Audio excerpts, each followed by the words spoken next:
Hello everyone, it's Bianca, you can call me Angela, and welcome back to Shadows over Loathing. I know I literally just streamed this just last time, but I've been kind of in a whatchamacallit. I've been kind of in a eldritch horror kick lately. Obviously this game is not horror in any way, but like I forgot how loud these shoes are. Hello, Manager Bunny. Thank you for the short imposter redeem.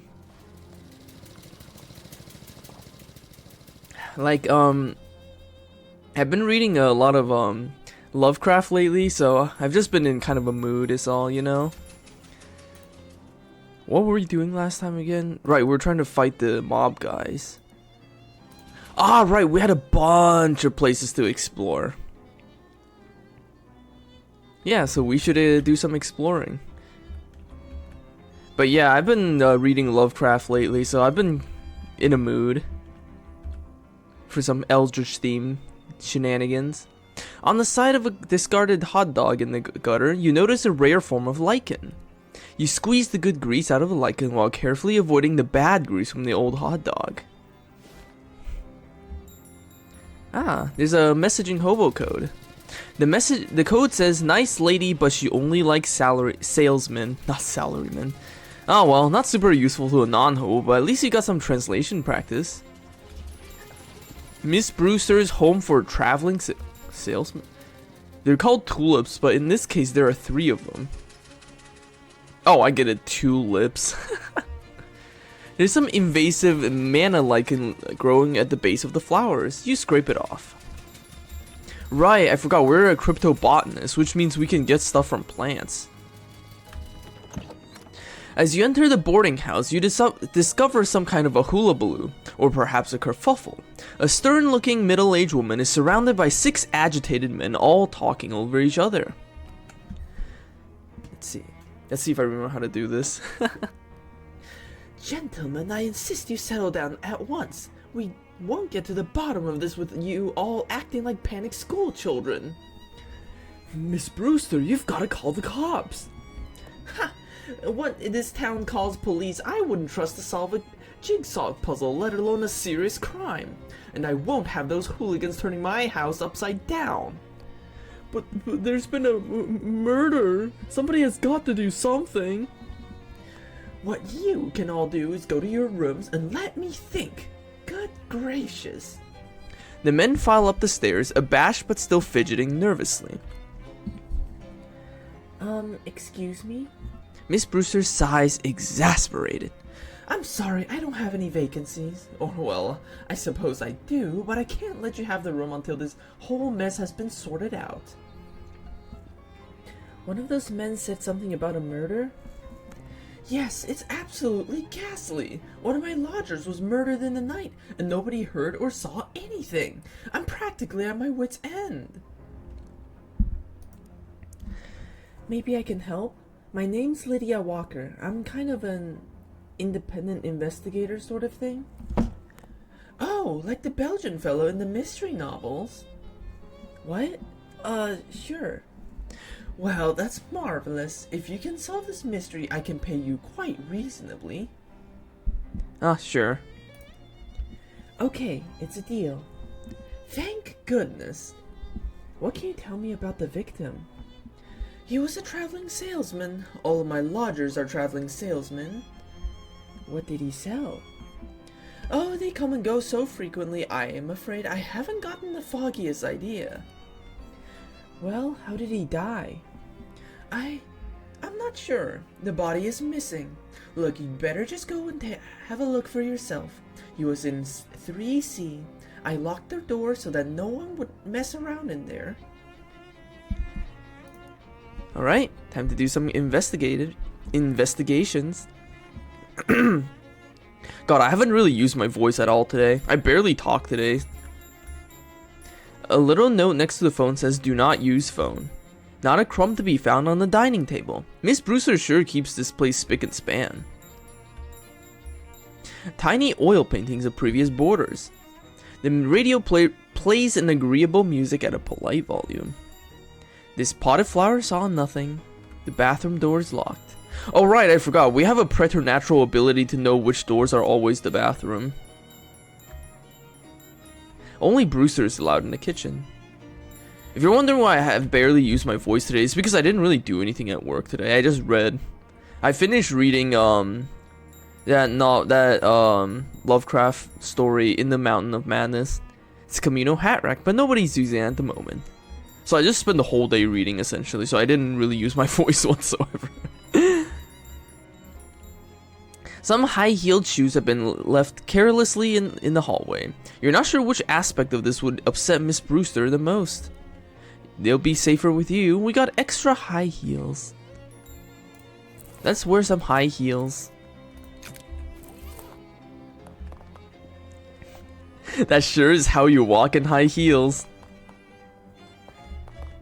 God, I can't imagine having the balance to walk like that in high heels.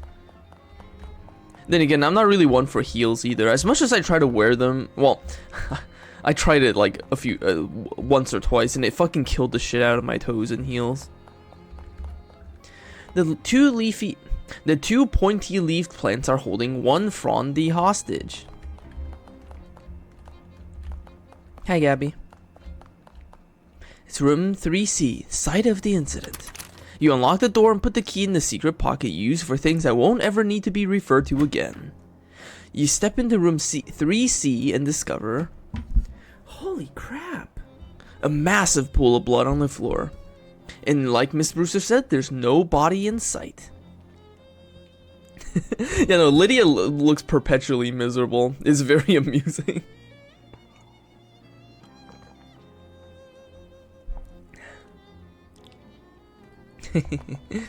Holy jeez, is there even that much blood inside a person?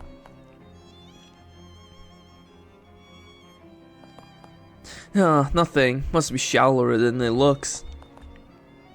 Nothing interesting about the blood except that it's next to a massive pool of blood. The window's locked, so the killer must have come from inside the house. There's an ordinary wash basin. No clues here. There's also a mirror. That's fish. We got a handful of clean water. He won't be needing this anymore. I love the fact that we can fish water out of basins. However the fuck that works. The wardrobe is locked. Suspicious. This throw rug looks pretty ordinary. You roll up the rug and... Whoa, what the heck? There's a crazy occult diagram underneath it. The lines and glyphs appear to have been burned onto the floor. You can see little knobs of melted candle wax at the points of the dodecagram, and it even smells faintly of weird incense. Was this some kind of a ritual killing? A creepy occult ritual circle? I love how the rug even has the same pattern on it. Like, that's so obvious. The rug literally has the pattern that it's covering up.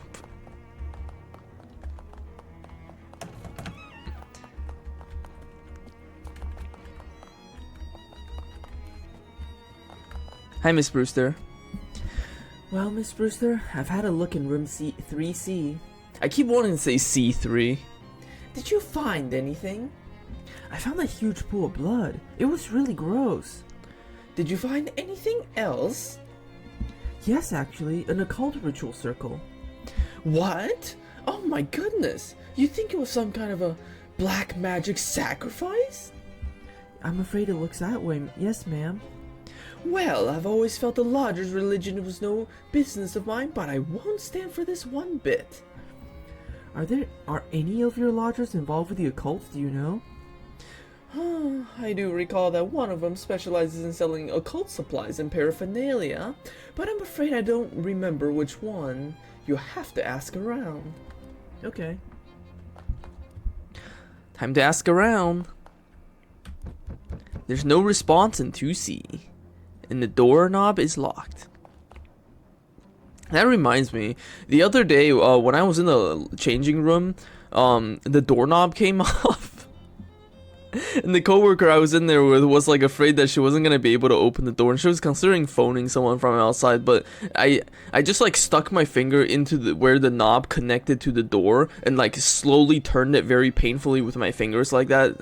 And then like I pulled on the little lock at the top with my other hand to slowly pull it open like that.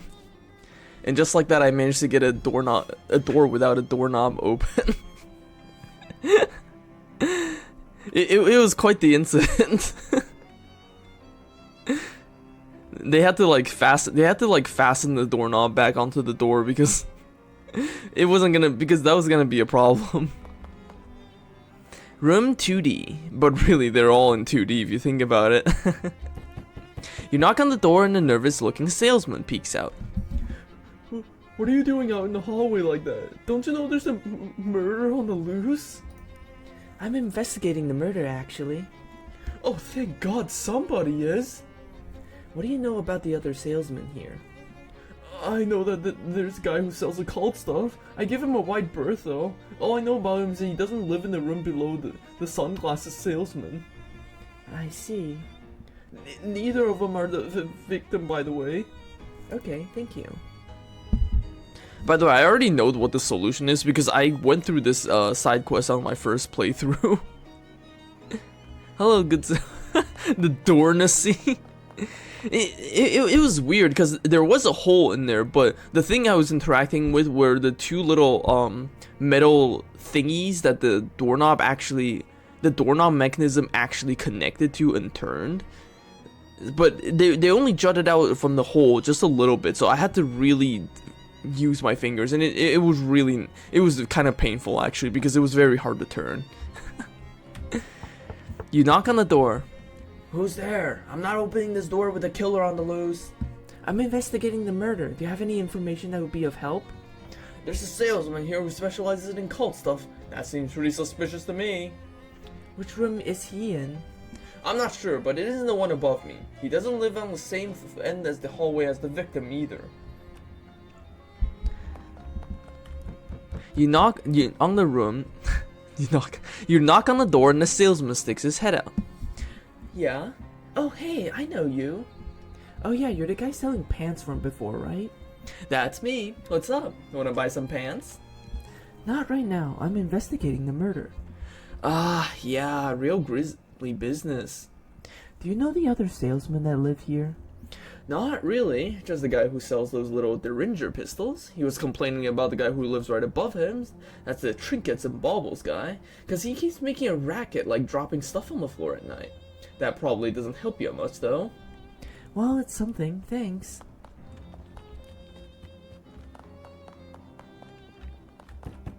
You knock on the door, and the salesman opens it. Yeah? Something I can... Oh, hey, we meet again. Oh yeah, you're the sunglasses guy. That's me, baby. What can I do you for? Well, I'm investigating the murder. Oh, no kidding. Yeah, I was hoping you could give me some information about the people who live here. Well, I don't really know any of these guys. There's the fella that sells jokes and gags somewhere on this floor, I think. And there's the guy who sells pants, but all I can tell you about him is that he isn't the guy right below me. Sorry. No problem. Thanks anyways. You knock on the door, and the salesman looks out. Hello, who are you? I'm investigating the murder. What can you tell me about the people who live here? Well, I pretty much keep to myself. All I know is that the other salesman is the one who sells jokes and gags isn't the one who lives next to the one who lives above the one who sells brushes. What? Nothing, thanks.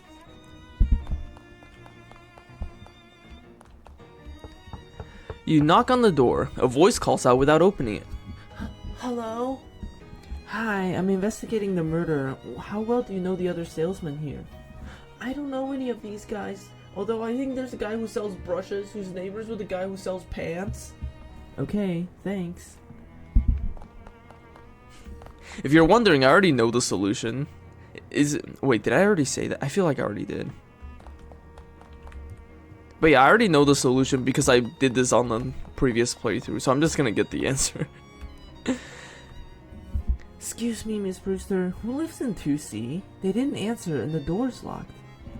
That's because 2C is my room. Oh, well, can I have a look inside? Certainly not. That's private. And you can't possibly imagine I would kill one of my own lodgers. That would be terrible for business. Well, I guess you have a point there. Hi there, Miss Brewster. Have you solved the case yet? Well, I figured out who the occultist is. Maybe if we confront him with it, he'll either confess or give us some usable information. Are you certain you know which one he is? I won't have you accusing the wrong fellow. Hello, Winter. Welcome to the stream, and thank you for the Slurp and posture redeem. I still have grape Fanta left.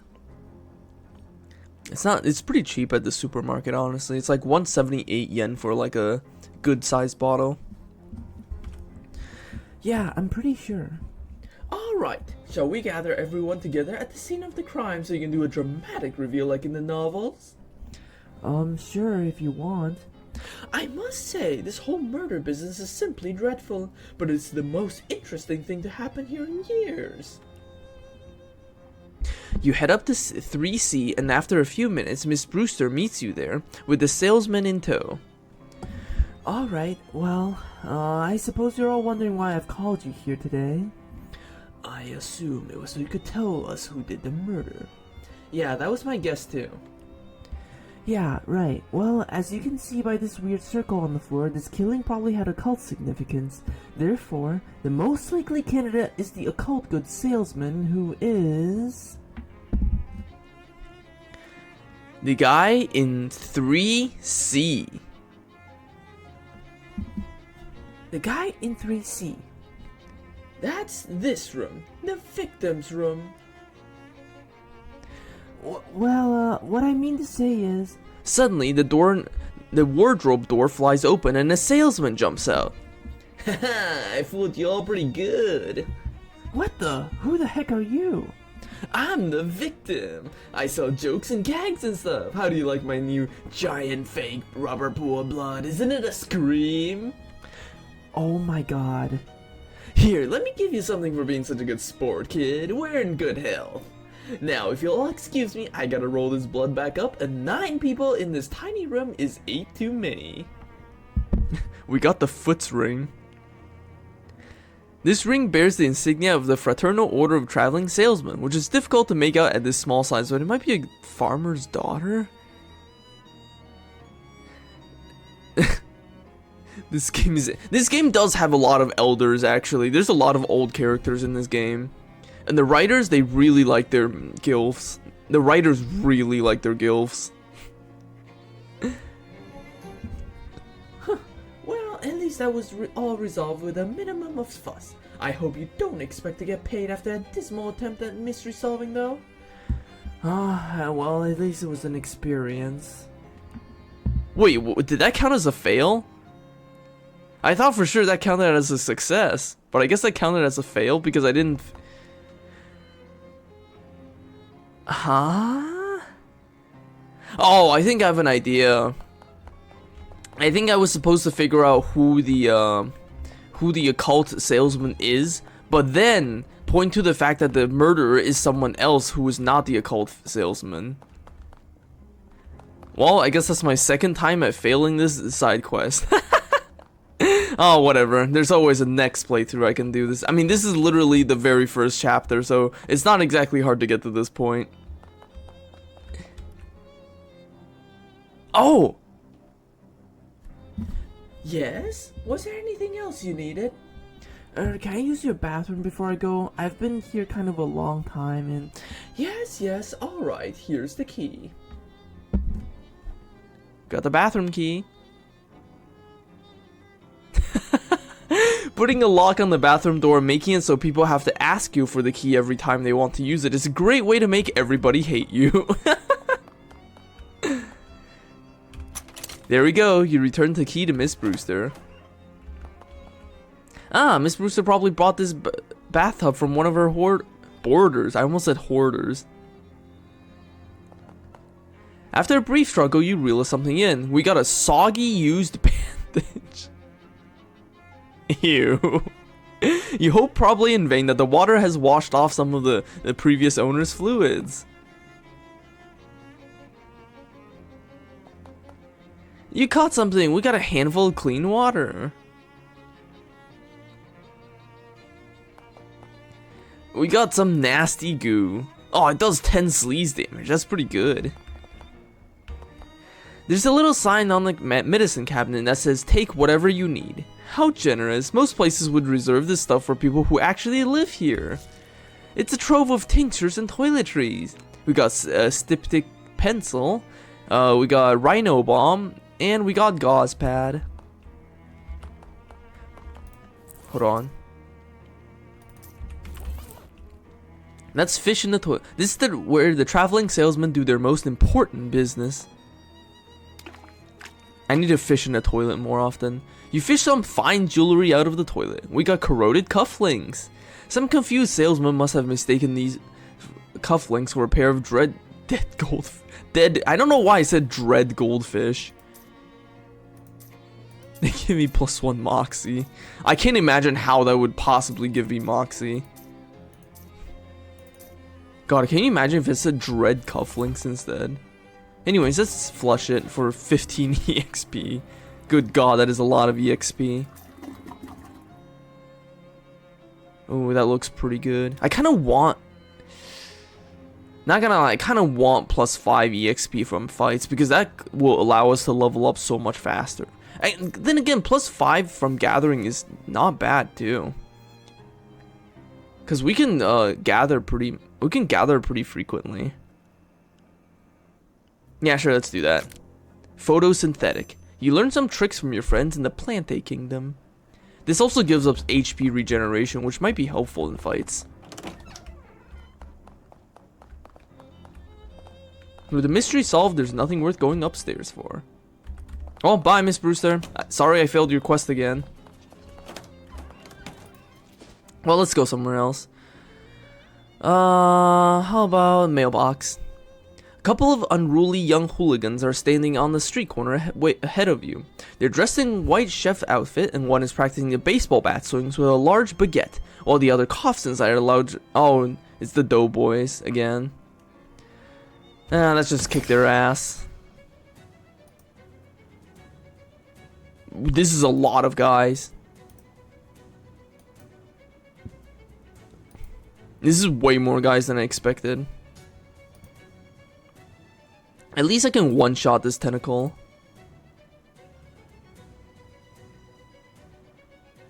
That guy's resistant to stench damage. So if we're gonna use stench damage, it's gonna be against this guy. And then if we're gonna one-shot the tentacle... Yeah. Oh my god, Gabby, you have no stats.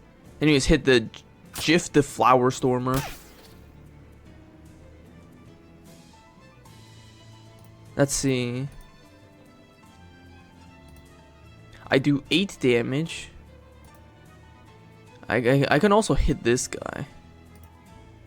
Let's just blast this guy. And then hit this guy.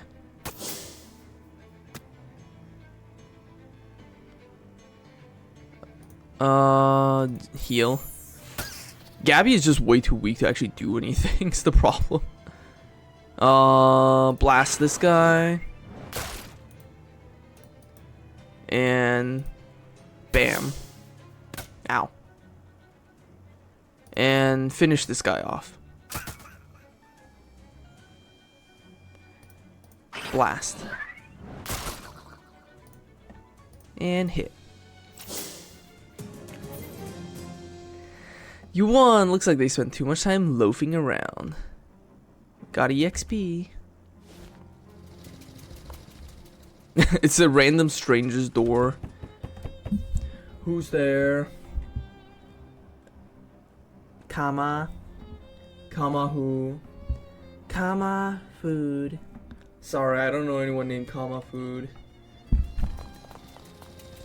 I'm pretty sure these random strangers... I don't think there's anything you can get out of these. I think these are just random knock-knock jokes.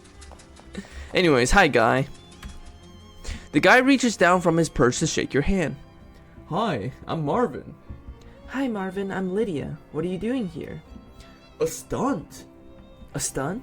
It doesn't look particularly stunty, you're just sitting there.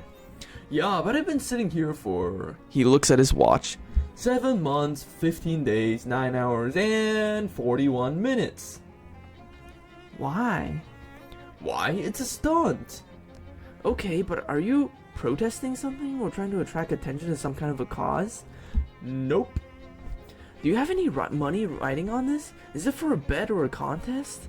Nope. I don't really feel like you get the concept of a stunt.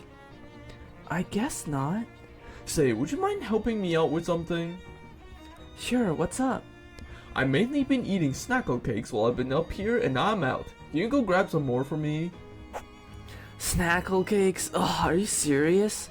I'll admit they're an acquired taste. And I guess nobody other than you wanted to acquire the taste of powdered milk mixed with sawdust and with nails still in it because Snackle Mills went out of business years ago. Yeah, but the shelf life of these things is incredible. It's what makes them so good for stunt rations. I got my supplies from Hiram's grocery down the street. Could you go pick some up for me? Yeah, okay, I'll be right back.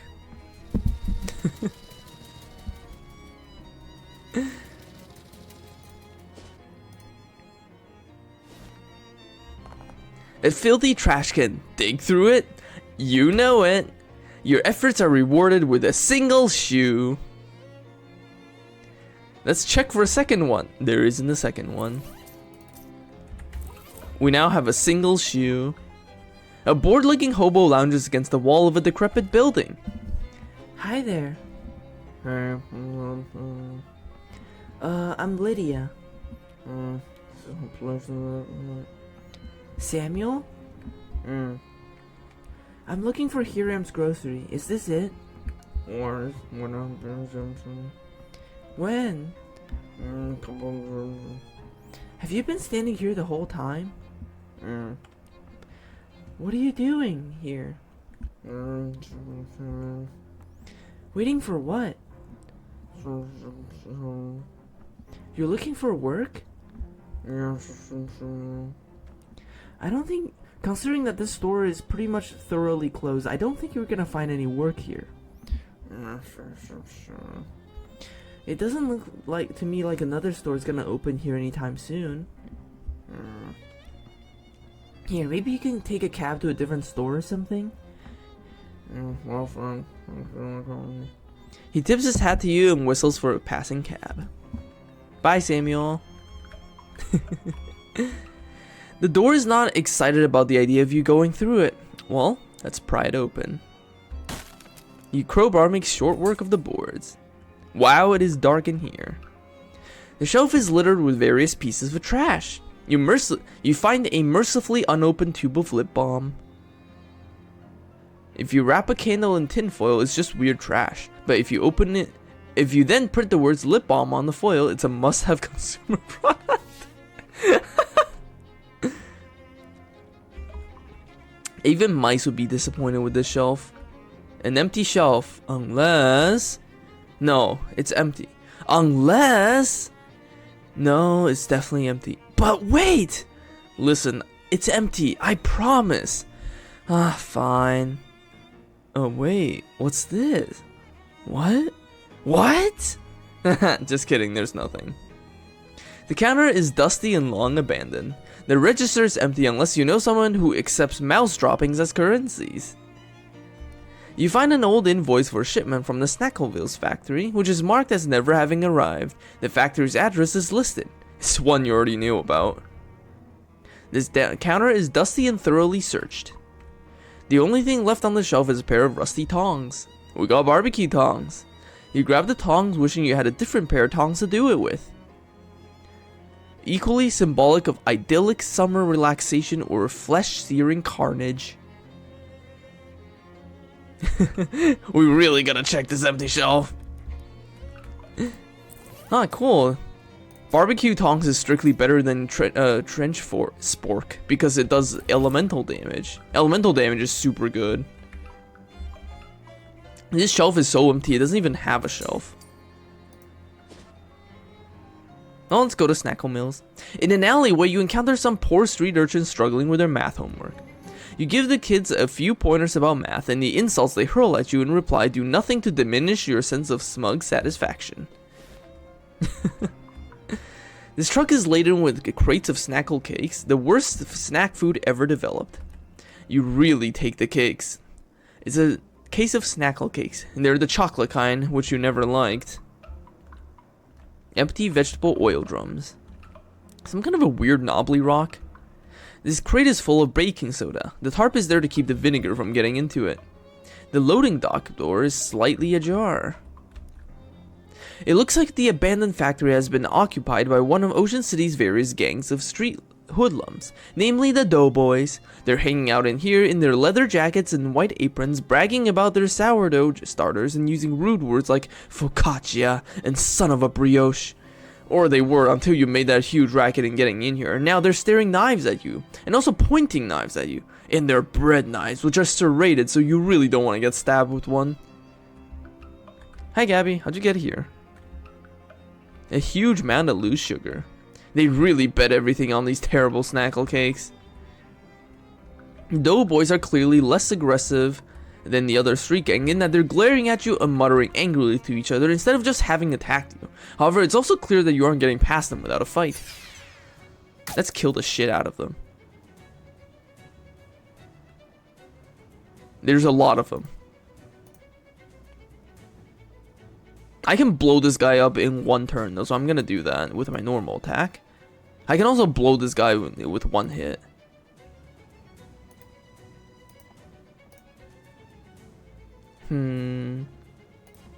I guess I'll spend my AP blasting this guy with that. Alright. Tong. Ooh. Let's see. Yeah, sure, attack for 3. Ow. Alright. Alright, I forgot, I have HP regen. Blast this guy. Pew. And kill this guy. Pew.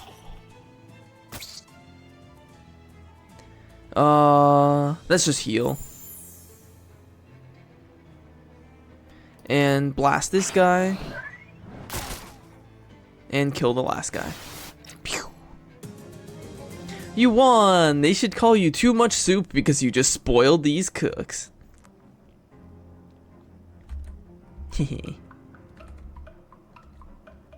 It's a little strange that this group of doughboys didn't immediately attack when you were roughing up the other group of them. Maybe they don't like each other very much. Oh, let's kill them. Ow. That was a hella AoE. They both threw AoE, Jesus Christ. And they have stench armor.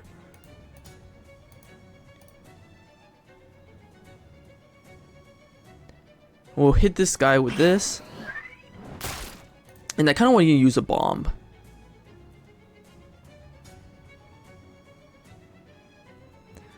Yeah.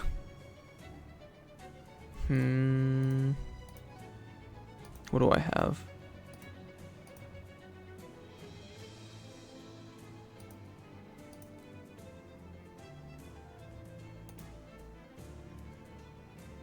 Yeah, I'll hit this guy with some sleaze damage.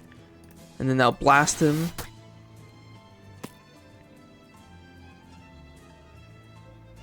And then kill him. There we go. Ah.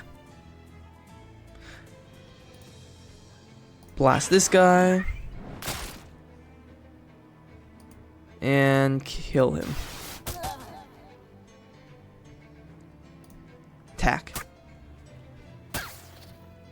Oh, alright, only one guy left. What the fuck did I just say? And kill him. There we go. We did it. You left those doughboys in the dust. This shelf is laden with the bags of expired flour. You painstakingly collect the least stale grains of flour from each bag and make a bag of good flour. Chemicals that don't seem like they should be in food. You pour all the chemicals in one jar, shake it up, and pocket it. It's an arcane oven. Oh yeah, we can craft stuff.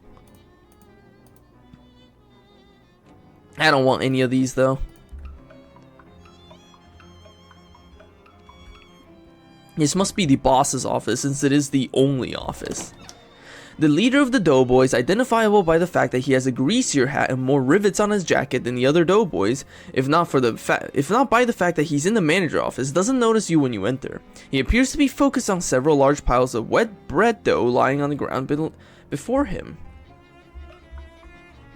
If you're interested in the history of Ocean City's baking industry, this shelf of receipts will be a treasure trove. You are not. You can walk in the wet dough.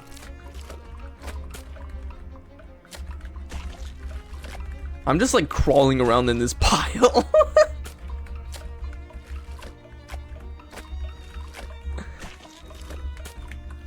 This is some quality ASMR. Gabby's just staring at me.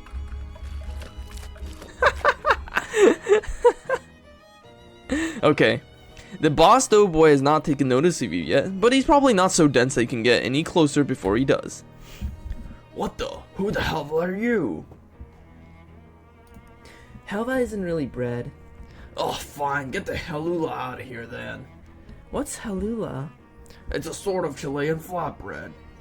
I feel like you're really scraping the bottom of the biscuit barrel with that one. Get out of here right now, or I'm gonna have to beat the crepe out of you. Oh, that's much better. What are you doing with all these piles of dough? Not that it's any business of yours, but I'm perfecting my recipe for bread golems. Soon I'm gonna be running this town. Oh yeah? You and what army? Me and my army of bread golems. Were you not listening? I probably shouldn't let you get away with this. You'll be lucky to get away with all your arms and legs. Rise, my minions. Rise! He waves his arms wildly, and the bread dough around them congeals into two large bread golems. Ow. That just bonked my turtle. Bread golem... These guys are pretty weak. I can beat them. I can kill them in one hit.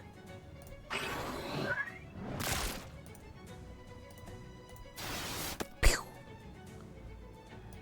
Kill this thing. Pew.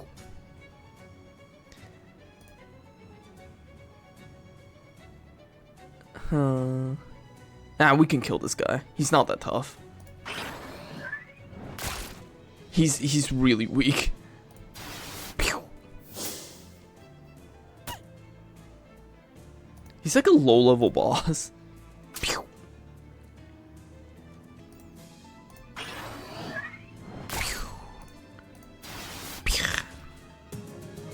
You won! Looks like those golems were only half-baked. We got Ciabatta's pants. What appears to be a pair of white pants is actually a pair of brown pants that are completely covered in flour. Oh, Gabby has something for us. Let me just change into these new pants to have better mysticality.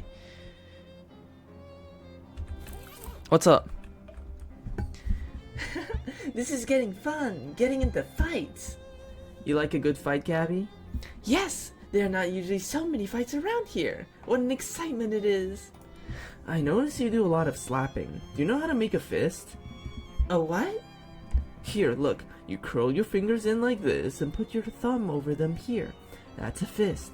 You squeeze all that tight and hit people with the knuckles here. It's more powerful than a slap. Wow, keen as peaches. She didn't know how to make a fist. She's just been slapping people. No wonder why she does no damage.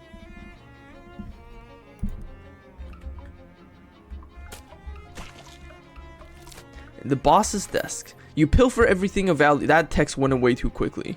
I did not see. We got a dough baby recipe. You found the recipe for making those little blob guys that the doughboys have as familiars. It calls for 3 cups of mana-enriched flour mixed up with something called sandwich cream and baked in an arcane oven. We don't have a sandwich cream yet, so we can't do that. Gabby has discovered basic motor functions. I'm glad these piles of wet dough are still here for us to just crawl around in.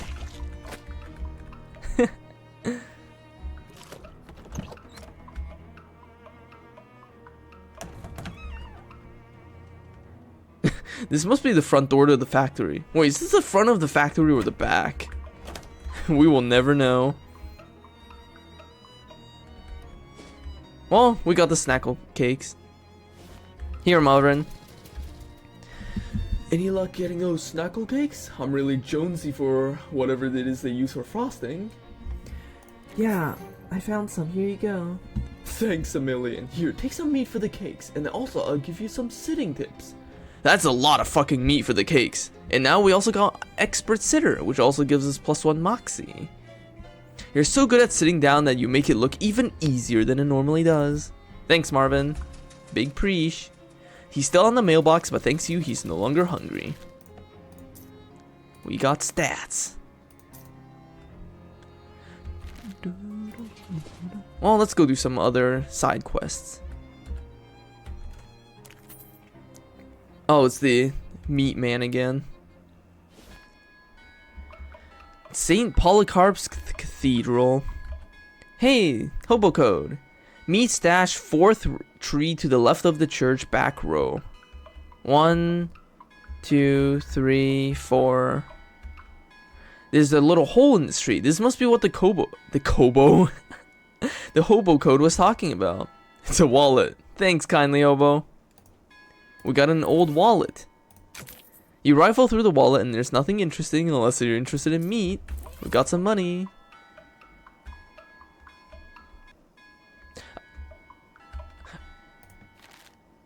I like how the church bells stop when you open the menu. You can just make them pause. This is a cathedral's font, or more properly, typeface. We got a handful of holy water. Probably shouldn't tempt fate anymore today. Please don't disturb the altar. The door down to the catacombs is locked, so presumably the cat doesn't get out. Oh, get it? Catacombs. It's a vicar who seems agitated about something. Hello there. Oh no, what am I gonna do? I was gonna ask if everything's okay, but plainly not. Oh, I'm sorry I didn't see you there. Services are canceled for the moment. What's the matter? One of the urns has been stolen from our catacombs. Stolen? This tiny cathedral has a catacombs? Well, it sounds nicer than a basement. Are they particularly important ashes? A saint or someone? Oh my goodness, we wouldn't keep the relics of a saint in a little cathedral like this. Our urns are just the ashes of former vicars and community leaders and so on. But they're all important in their own way, and the bishop is due to arrive for an inspection soon. Funny how bishops always seem to be just about to arrive for an inspection somewhere. What? I'll look into it for you. Oh, thank you so much. Here, I'll unlock the door so you can have a look. Mind your step on the way down, please. Those stairs are old and steep. Alright, buddy. I just noticed there's a book here. A hymnal in the back of this pew. We got an unpleasant hymnal. There's something unsettling about this book of hymns. Maybe it's the fact that every instance of the word God has been replaced with some kind of weird shape-shifting ink blot thing. Oh, the bishop line is referring to how in the west of Loathing there's a quest exactly like this, where the bishop or the cardinal is due for an inspection and you have to solve the thing. It's literally the same line. It's kind of funny. Anyways, I want to do some spooky damage.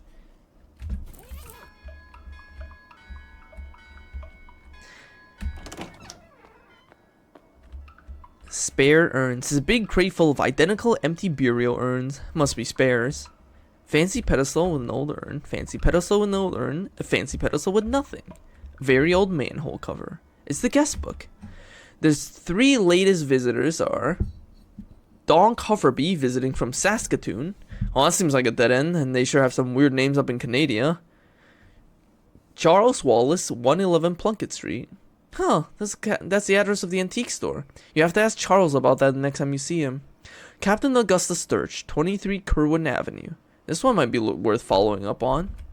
You sign your name and address after all the others. It's kind of funny that there was a manhole cover here in the church. There's a patch of tomb moss growing on the wall here. You scrape all the moss from the wall. It sublimates with an eerie wail. There's one candle left unlit. Hopefully this doesn't preclude you cursing the darkness later if you feel like it. Oh, it's you. Have you found our missing ashes yet? Please hurry, the bishop will be here any minute.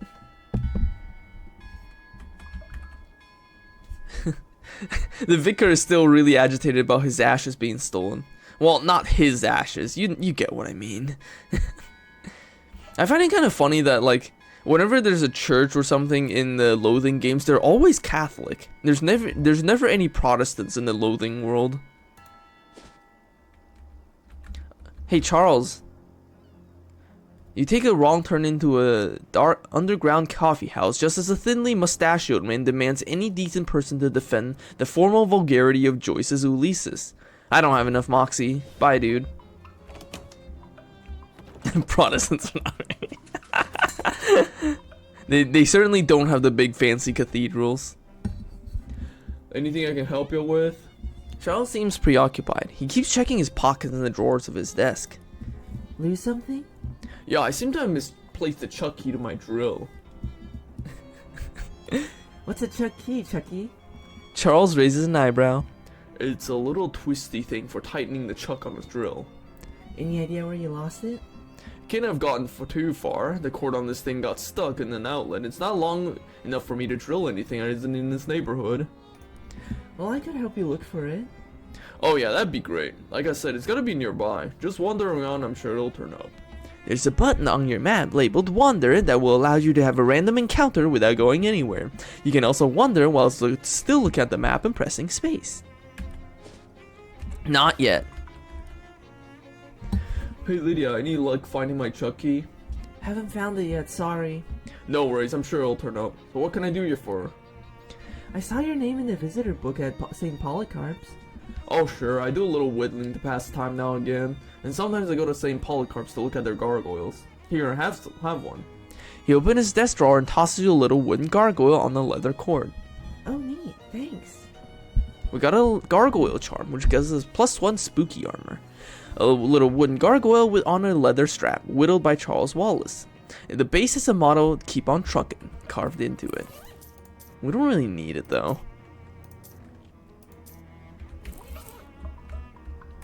Anyways, let's wander. A fast-talking salesman approaches you and starts his pitch before you can cross the street to avoid him. Say there, would you like to purchase a set of encyclopedias? Absolutely not. I thought you might say that. Understandable. But what if I told you there's no ordinary encyclopedia? Do you think there's something that you're likely to tell me? So likely so as to be certain. Step a little closer, would you? You take a step towards him. He opens his trench coat to reveal a set of dog-eared paperback books. There's no collection of boring facts, an encyclopedia of blue humor, a multi-volume humor collection of the lewd and lascivious, a trove of truly tasteless treasure. It's a set of of dirty jokes? Precisely, and it's yours for an obscenely low price of 200 meat.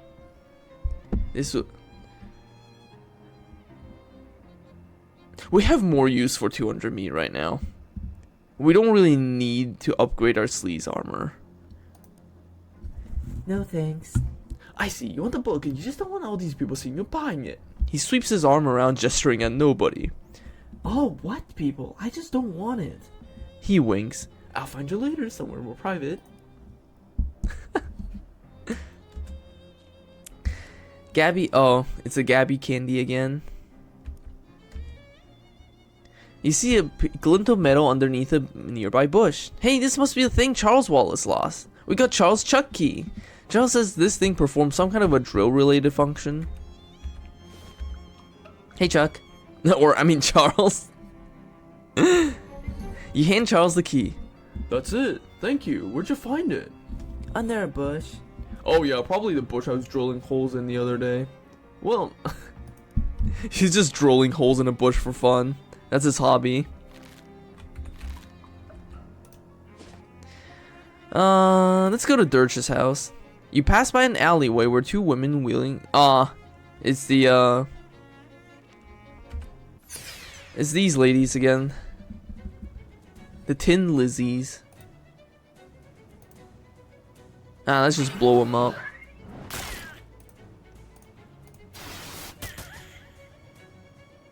Ow. Wow, Gabby's attacks actually do damage now. That's crazy.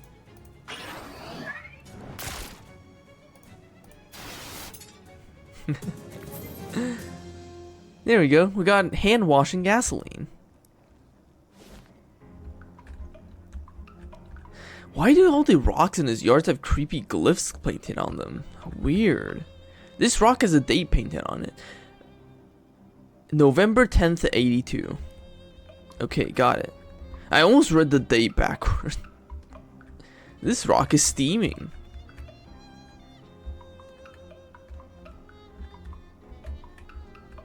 Probably shouldn't just barge in. What's it? I'm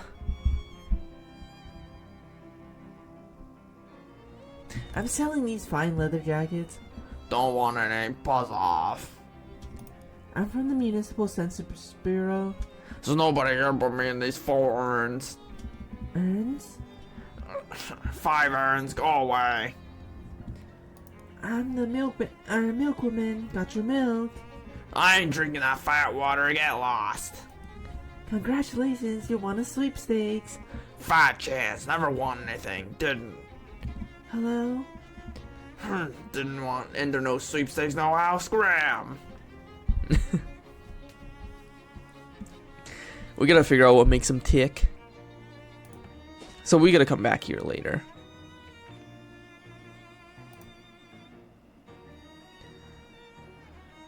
Long before you actually turn the corner, you hear two Glocklins playing their high-pitched plinkety glockenspiels extremely loudly. By the time you actually get up to them, well, you're not totally deaf, but you wish you were.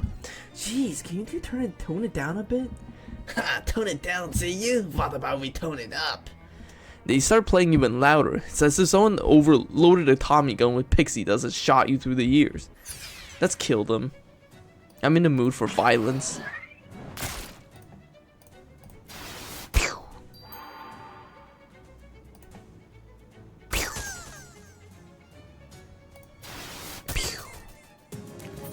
You won! Your eardrums are eternally grateful. Oh hey, one of them dropped some kind of a map they were running as they were running away.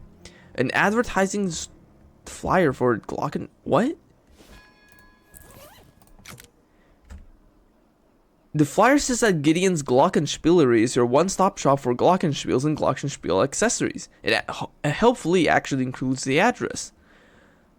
I don't think I unlocked this on my previous playthrough. Interesting. I'm gonna have to check that out. Hey, what can you tell me about the old man? Okay, nothing. I want to check out the Glockenspiel store. You come across a wall with a joke scrawled on it. It's only a sort of a ribald. You increase the ribaldity of the joke, and in doing so, increase the ambient ribaldity of the surrounding area. Whoa, this is new. As soon as they notice you, these Glocken guards start playing a menacing tune on their Glockenspiels. Well, as menacing as a tune as is possible to play on a Glockenspiel anyways, which is honestly not particularly menacing, but their intent is clear. Hi, hello, what want you? Well... I want to buy a Glockenspiel. You have a good taste in musical instruments, but our Glockenspiels are not for sale. Oh, come on, everything has a price. The price of a Glockenspiel is no meat. 9 meat? I'll pay you 9 meat for one. That joke does not work even. I want to look at the building behind you. The old Glockenspiel shop? That is our hideout. You are in there not allowed. Please. No, it is only for gang members, and that is the whole point of a hideout. I want to talk to your boss. Have you an appointment? No, can I make one? No. Nothing in particular, I guess. Okay, auf Wiedersehen. Okay, I guess we have to fight them. I have no choice but to fight them. Aw, it's a shame that the cool music stops playing once you start fighting them. Jeez, these dingers and pounders are pretty tough. Pew. Pew.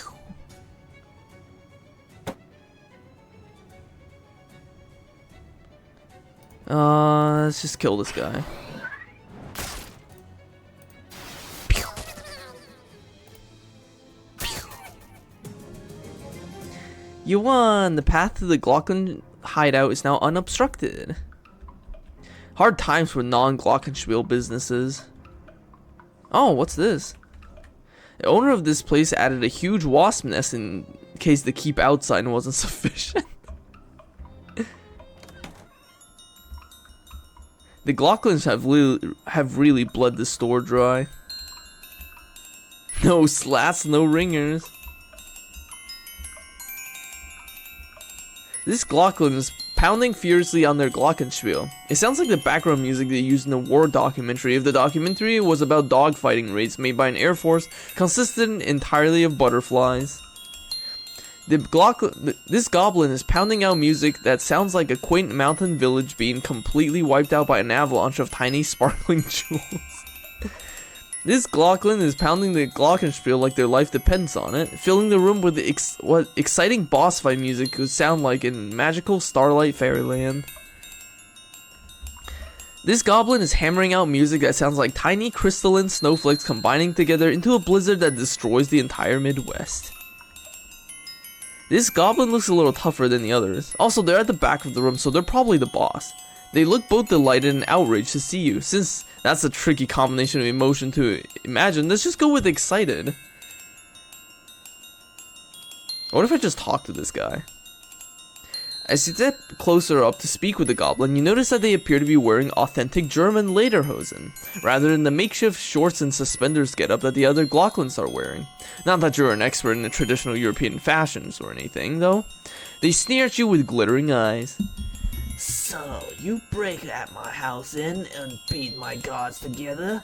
Think you can Gunther the boss the Glocklin defeat? You pause for a second to parse this. Actually, I just want to talk. Ha! You think goblins are pretty stupid, I bet. But you have one other thing coming. If I don't feel like having a conversation about goblin intelligence, can I just say yes and then we fight? Sure. No, I know goblins aren't as dumb as they seem. Oh yes? Yes? What know you about that, huh? Well, I read a magazine article about it once. A lot of it went over my head, but basically, since goblins are fungal creatures instead of mammals, their brains work pretty differently, and they find it really hard to extrapolate from familiar experiences to unfamiliar ones. So when we are dealing with novel situations, they just tend to make wild guesses about how they're supposed to behave. Oh, I'm actually surprised. Furthermore, because of the way they pass knowledge to their children, goblins are always really excited about having lots of novel experiences, so they're constantly putting themselves in situations where they have no idea what to do deliberately. Okay, in fact, know you much about it. I'm a little impressed. Why know you so much about these things? I was stuck in a dentist's waiting room for a while and didn't have anything else to read. So now what? Okay, well, you have proven that you goblins are dumb think, but that was really just a rhetorical question. Yeah, I guess I was showing off a little. So, we have a fight now, yes? All the Glocklins in here are playing excited Glockenspiel fight music have got Gunther pretty riled up. This might be a really tough fight. Is there a peaceful solution to this? A peaceful solution for you to be in my home invading? I suppose you want that you leave that? Yes? Okay, bye. Okay. Yeah, I guess I have to silence all these guys first before we can fight this guy. Ah, I see. Hey, could you maybe... Jeez, you're really working up a storm, sweating up a storm. I'm so tired, but I must on play. Their hands and the rest of them look really sweaty. You could probably yank the little mallet right out from their grass, but that would require getting within sweat spraying range. Ugh. Wow, you're really going to town on that thing. On the contrary, I'm playing it right here. You reach around behind the goblin, tap them on the opposite shoulder. When they turn to look, you deftly snag the mallet out of their hand. Hey, where did my mallet went? There? It was wild. You were playing so fast you accidentally threw it right out the window. Don't worry, I'll save you a place here while you go look for it. Oh, thank you. The goblin scampers out the door. Hey, could you do me a favor and stop playing that glockenspiel for a while? No, never. Please? This music is my life. I will never stop. You pick up the goblin bodily, open the door, and chuck him outside. The goblin is too focused on his music to resist or even really object. Hey, could you stop playing for a bit? Haha, no. I'm gonna use my curse fedora.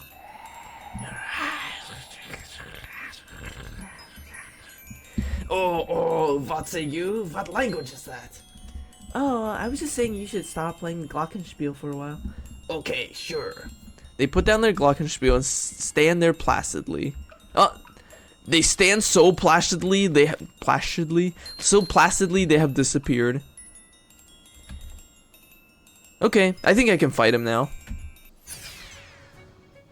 Oh my god, 35 HP. Oh jeez. Okay, hold up.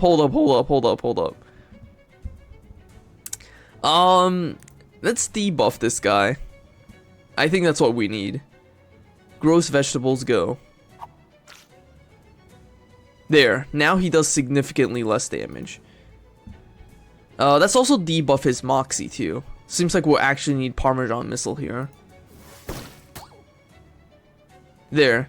Now his stats are garbage and he can't do any damage, so let's just kill him.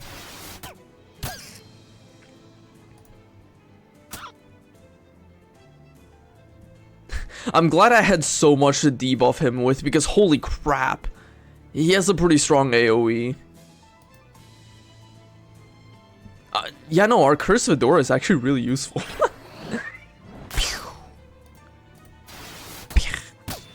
Yeah, this guy's done for. You won! Gunther has spieled his last Glock in this place. He slinks off to find some other venue to terrorize with his plinking. His remaining Glocklins look at each other and scurry out. Nice. Wow, an upright Glockenspiel. This would look good in your room. It's a Glockenspielery's dusty old cash register. We got 200 meat. Thanks, Gideon, whoever and wherever you are. This must be full of Glockenspiel wrenches? Just regular tools, it turns out. We got some self-adhesive rivets and 11-in-1 oil.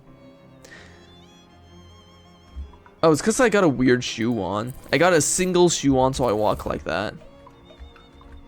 We're gonna steal this giant Glockenspiel. Your hard-won Glockenspiel.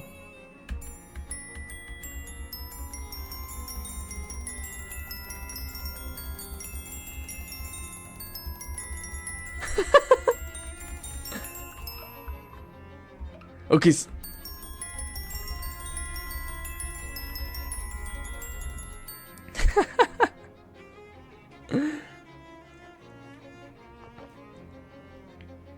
It's a shame this thing doesn't really give you any buffs, but at the same time, that wasn't a particularly hard fight, honestly.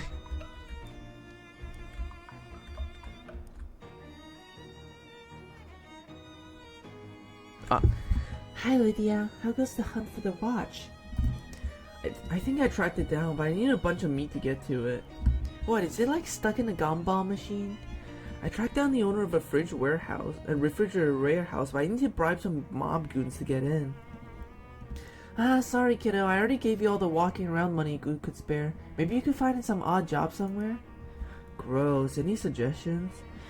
Well, a lot of city services are having trouble because of new hiring rules. Maybe you could score some cash under the table at Goldwood Park? Great, which table? No, I mean... Nah, I got it, just kidding. Speaking of money, I have 500 meat right now. Anything I can buy? Haversack. Let's get some cigs.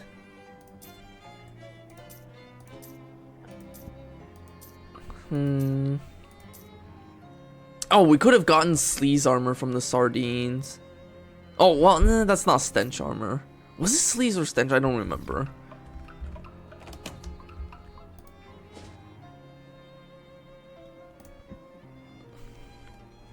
You barely have time to react as the ground shakes and shudders violently without warning, then bursts in a rain of earth as several large slimy tentacles force their way out of the ground, writhing and twisting and groping at their surroundings. Incidentally, the reaction you barely had time to make was, "Ah!" Alright, let's beat up some tentacles.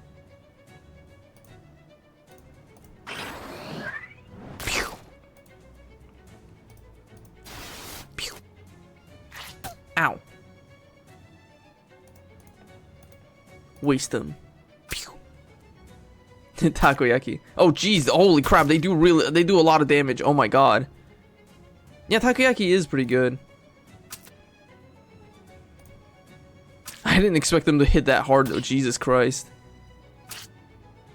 Go, go, Gabby, you can do it. You won! They're gonna need 10 of those things if they want to tackle you.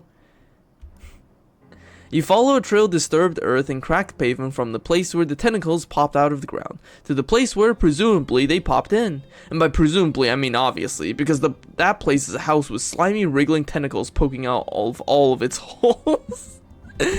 Did you really have to phrase it that way?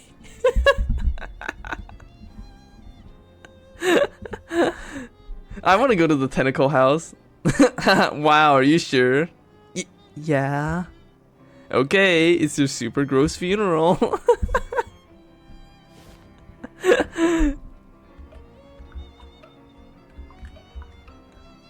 Either someone's pet Kraken escaped or someone opened the portal to the Waggle dimension. Ugh. It seems that like this house used to be quite nice. Tall ceilings, nice wallpapers, fancy molding everywhere. Now, however, the wallpaper is peeling, the plaster is crumbling, and there's tentacles poking out everywhere. It's a real fixer-upper. Hello? Anyone call for a tentacle exterminator? I don't think anybody's called for a tentacle exterminator, but if you want to do some pro bono extermination anyways, I don't think anyone's gonna stop you. Well, except maybe the tentacles. Yeah, no, the joke is it writes itself. Ah, it's a toilet. That's fish in it.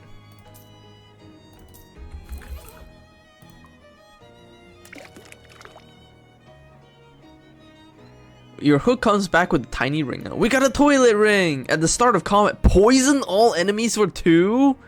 Oh my god, that's awesome. I want to poison all enemies for 2. That's really good. Let's also flush the toilet. This toilet is old and damaged, but it appears to still be functional. The sink has a cracked bowl and the grubby tap. Look at that, somebody lost a ring in the drain. Unfortunately, your fingers are just long enough to grab it. Ring of Repulsion. Starts every combat shielded. That's pretty decent actually, but I want to see the poison. This bathtub is filled with a fluid you'd rather not consider. Consider it fished. We got a glob of wet hair. A good debuff item.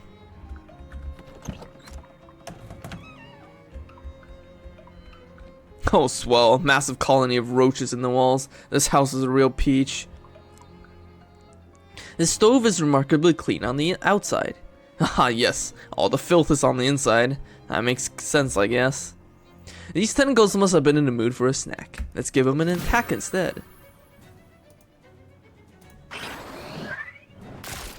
Oh, since they all start out poisoned, I don't even have to kill this thing. This thing will just die from poison now. Oh, yeah! You slice them and you dice them. We got a tentacle skin hatband. You're not entirely sure that the inside of a tentacle is any different from the outside, but if it is, this is some of that outside part. There's exactly one drawer left intact. Do you want to try some fishing here? Drop a line.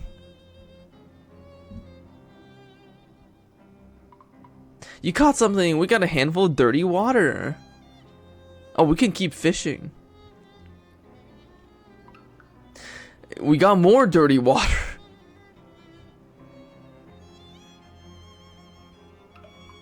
Ah, we got a fish skeleton. Great.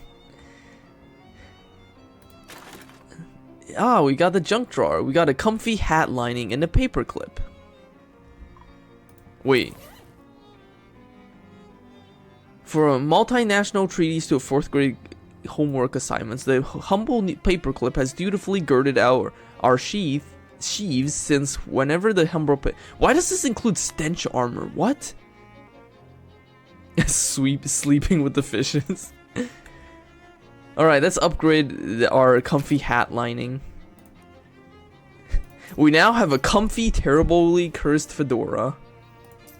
Let's also make it... I don't want to make it spooky. I want to save the hat band. The refrigerator is almost certainly contains horrors beyond your reckoning. No horrors, just some very old food. We got some nasty leftovers.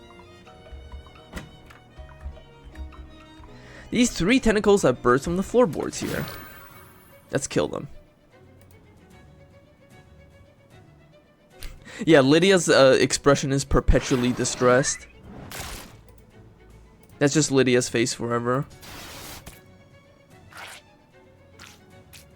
Ow. 3 down, God knows how many to go. Oh, hey Gabby, what's up? Wow, hey, look at it. Look at what? Gabby's skin. What?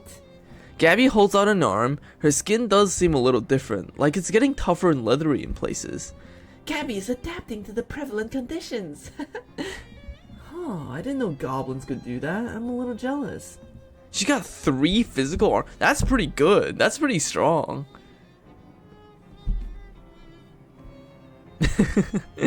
Yeah, Lydia's just eternally distressed. This door is locked.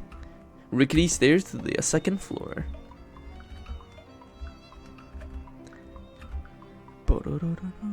This door is barred from the other side. If the bar is anything like the rest of this house, though, it won't take much to break it. I could upgrade my armor, but... Oh, I mean muscle, but... Surprisingly clean wardrobe. Empty except for a single coat hanger. We're gonna hang on to this. Because there's a limited amount of those in the game, and you will not have enough to...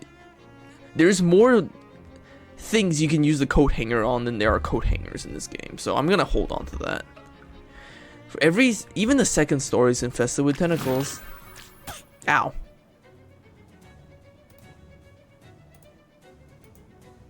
Yeah, the coat hangers are like such a rare resource, it is ridiculous.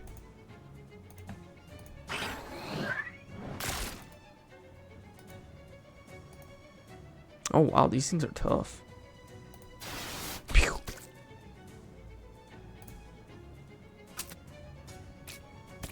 Ow. Pew. You have rendered this room very slightly less terrible. You can't even begin to guess what kind of furniture this was. Sure I can. Okay then, smarty pants, what do you think it was? It was a deck chair. Wrong. I think it was a chair. Nope. Was it a... It was a shelf. Guess again. A bookshelf? No. A crib?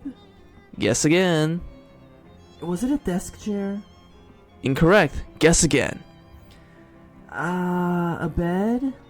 Nope, wrong. Guess again. How about a 4-poster bed? Nope. A settee? Nope, wrong. Guess again. It was a work table. Guess again. I think it was a file cabinet. Guess again. Was it a glider rocker? Incorrect. Guess again. A sofa bed? Incorrect. Guess again. A sideboard? Wrong. An end table? Nope. Bar stool? Nope. Coffee table? Guess again. Folding screen? Nope. How about chandelier? Nope. A bunk bed? Guess again. A wastebasket? Nope. An end table? Nope. A bassinet? Alright, I'm gonna give up. I told you couldn't guess. I don't think there's a right answer. This nightstand is mercifully tentacle free. The top drawer is filled with a dirty handkerchief, blah, but you find a jewelry box and a key in the bottom one. We got a tentacle house key. And we also got a jewelry case. You dump out the jewelry box's contents, which are so exciting you forget to keep the box itself. We got a pourquoi torque. This type of necklace is called a torque because it stays on your neck due to torque, rather than any kind of clasp or hook or whatever. And we got a jagged ring.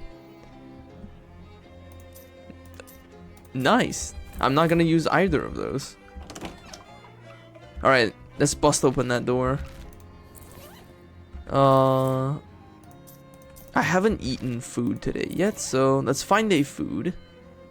This freshly baked roll will give us +1 muscle. You briefly wonder what role the roll will play in your life, but then it is revealed to be that of a roll that you just ate. We gain the effect doughy girl. You're doughy, but in a good way.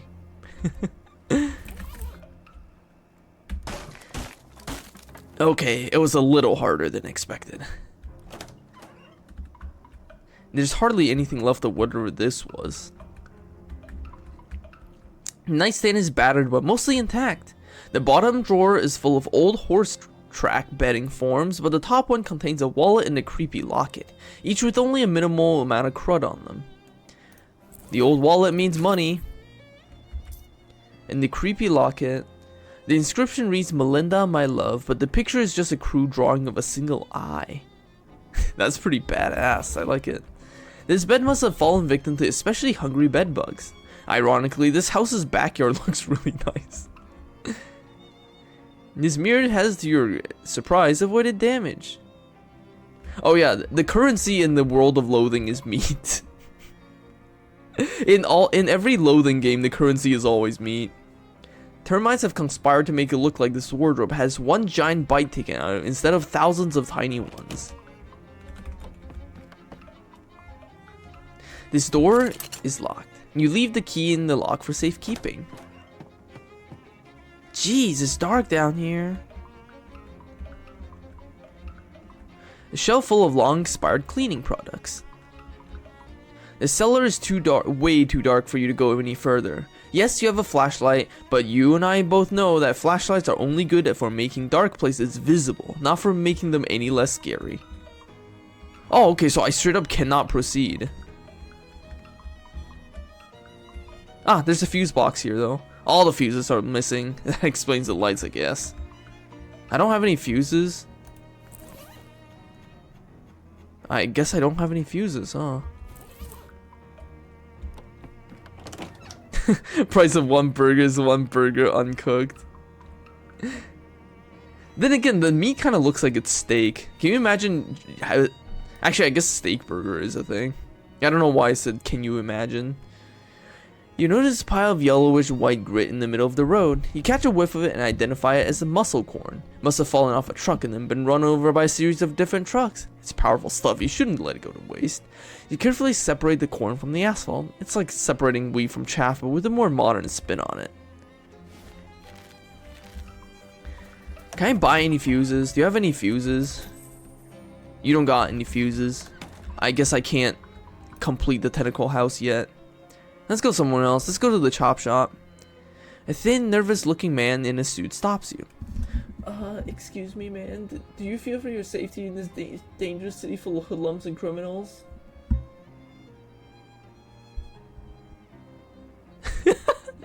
I carry 3 spare changes of underwear, and I'm already used one today. Friend, I think I have a much more convenient solution to your problems. Oh, I see. Okay, what are you selling? He holds up a small case and opens it, displaying a selection of the tiniest pistols you've ever seen. Derringers, with one of these up your sleeve, in your sock, or wherever you can think to hide it. Personal self-defense is right at your fingertips. Huh, are concealed pistols legal in this state? What? Probably, sure. How much? Yours for only 30 meat. Sure, I'll buy one. Thanks, you won't regret this purchase. We got an extra small Derringer. You managed to sneak up to the Tin Lizzie's hideout without anyone noticing. You aren't gonna stay unnoticed for long though. This place is crawling with Lizzies. Unless your first move is to turn tail and run, I guess. This car looks terrible, but it smells great. You isolate and then confiscate the source of freshness. We got a prototype car freshener. Ah, stench armor, that's nice. A couple of Tin Lizzies are busy trying to dismantle a car that is already thoroughly mantleless. It's like watching someone try to scrape just one more sandwich worth of meat out of leftover turkey carcass. Alright, let's kill these.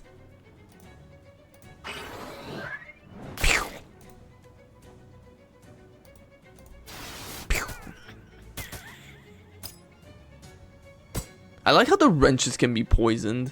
I don't know how that works.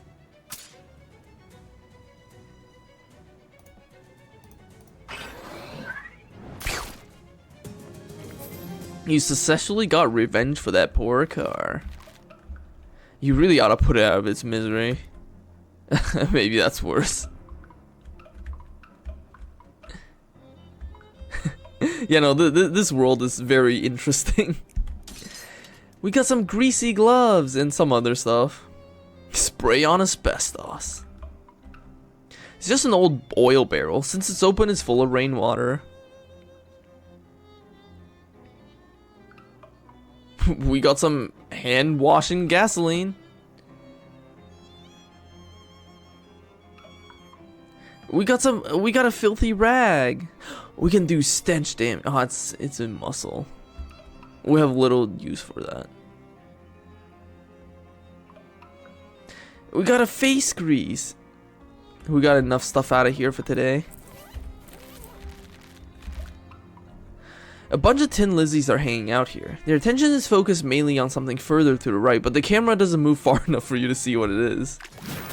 Well, let's kill them. Oh wow, there's a lot of fire.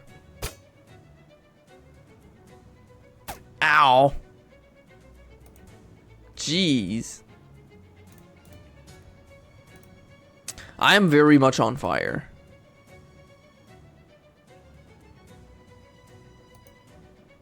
I can get rid of the fire. I can heal myself though, so I'm not too terribly worried. I do want to kill her though, because she's about to hit me.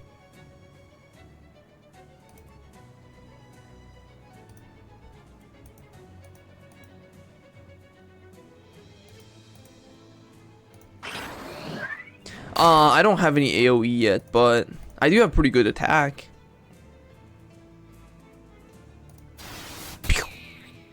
And I did poison all of the enemies, so that's pretty swell.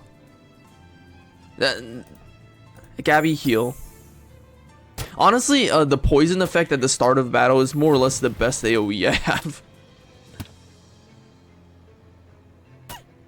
Okay, it turns out the fire damage isn't really anything after all. I'm gonna be fine. I didn't mean to heal. Oh, that worked. You won! Time to see what all the hoopla is about. We got greasy knee pads. Pretty good. Anyways, I want to get Gorgonzola's Guile, because I want to get plus EXP from fights. You don't get to be as old as the Wheel of Fine Age Gorgonzola without learning a few new things. There, now we get more EXP from fights, we should be able to level up faster. A welding bench, there's a welding mask on top of it. Your face will be a better home for it than this dirty welding bench. +1 armor, that's okay. More like a pick the part truck. A muscular woman with flaming red hair is sitting on the throne made of welded together wrenches and glaring at you. The woman gives you a traditional, slow, sarcastic clap as you step forward. Nice entrance. Thanks, nice chair. Thanks. Now, who the hell are you? I'm gonna be polite. I'm Lydia Walker. Nice to meet you. And you are? Well, ain't you sweet? I'm Big Liz. Big Liz Stewed Baker. I'm the boss of this gang. That makes sense. Now, considering that you just busted into my scrapyard and beat up 5 of my girls, plus however many on the way here, I figure you got something on your mind, so what is it you want exactly? I wanna join your gang. Sorry, kiddo, this ain't just a gang, it's a business. And I can tell just by looking at you that you don't know a crankcase from a manifold. The crankcase is the one with the cranks in it? I'll tell you what, since you got this far and my girls ain't no slouches, that's worth some respect, so I'll grant you a boon. A boon? Like a favor? Yeah, within reason. How do I know this isn't some kind of a trick? It's no trick. You can trust me because I'm sitting on the Crescent Throne. That means everything I say is automatically true. Wow, like the Pope? Kinda, yeah. We're real into some hierarchy and chain of command around here. Neat. Anyway, what if you say you have 1,000,000 meat? What? What if you say black is white? It isn't magic, it's just... Look, part of being a good leader is not trying to use your power in stupid ways. Aww. Anyway, you get one wish. Well, what'll it be? More? You cannot wish for more wishes. Nuts.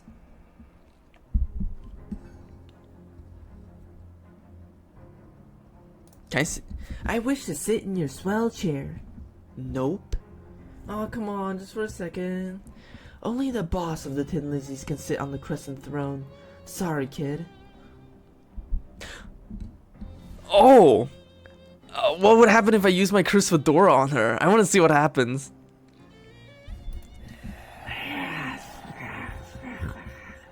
Big Liz lurches forward as if she's been punched in the gut.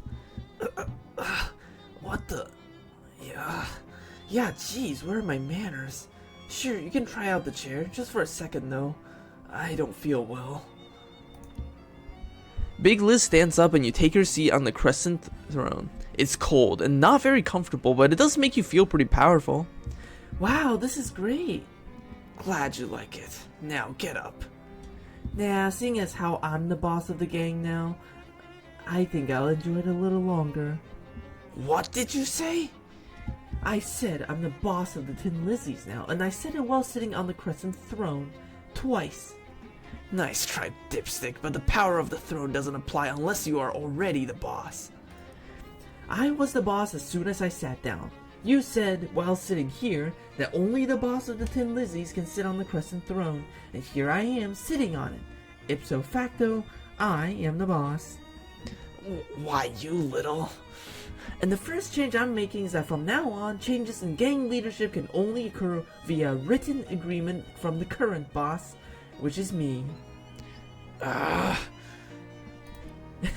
Take it easy, Big Liz. I'm just messing with you. Huh? I don't have time to run a gang. I'm busy.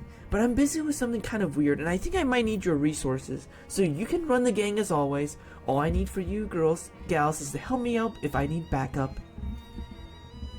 I swear on the Crescent Throne that as soon as I'm done with this whole crazy mess I've fallen into, I'll make you full official boss of the Tin Lizzies again. Alright, I guess I deserve it for falling for that trick. You win, boss. Great. Here, you can sit back down if you want. This thing is kind of uncomfortable. I'll stand, thanks. So what do you need from me? Well, I could use some supplies. Supply shed's over there. Here's the key. And if you get into any trouble in town, just give a whistle and one of the girls will come help out. We got a tin whistle. Oh my god, we can summon a tin Lizzie. Only works in Ocean City. So by commanding Underlands with the poot sounds made by this whistle, you'll be a real tin poot dictator. Yeah, we got a lesbian whistle. Oh my god, I never actually done this before. In my first playthrough, I just beat her up. I didn't realize you can actually do this. Hold on, I wanna... Where is it?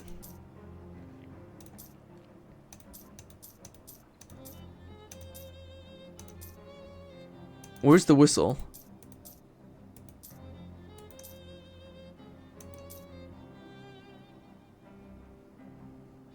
Wait, what? Oh, this is... Huh? It's a combat item. Oh, I guess I use it in the middle of combat? Huh. Well, the Crescent Throne is yours now. You can drag it back to your room if you want to. Sure. It's mine now. You sit for a moment and reflect on both your power and your responsibilities. We got heavy as the hand. You have surveyed your kingdom and decided which part of it needs to be hit really hard with a throne wrench. Hold on, I wanna go see Liz.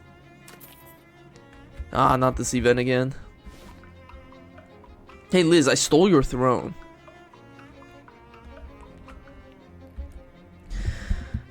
What do you need, boss? Sorry I tricked you out of your gang. It was a dirty trick, but it was by the book. I should have been more careful, that's all.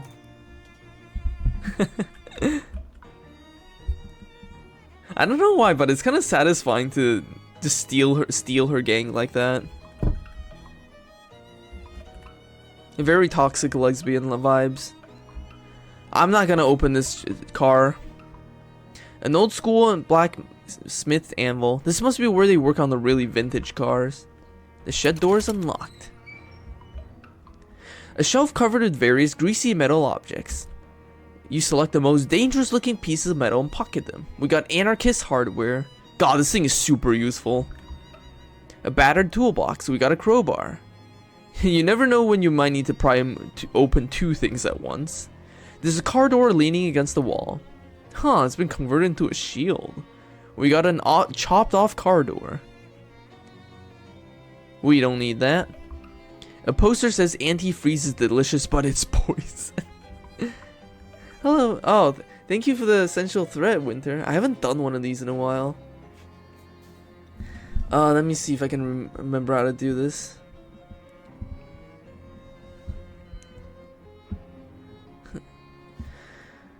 Well, you better not be thinking about stealing that from under my eyes. You know what would happen if you dare take anything belonging to me, don't you?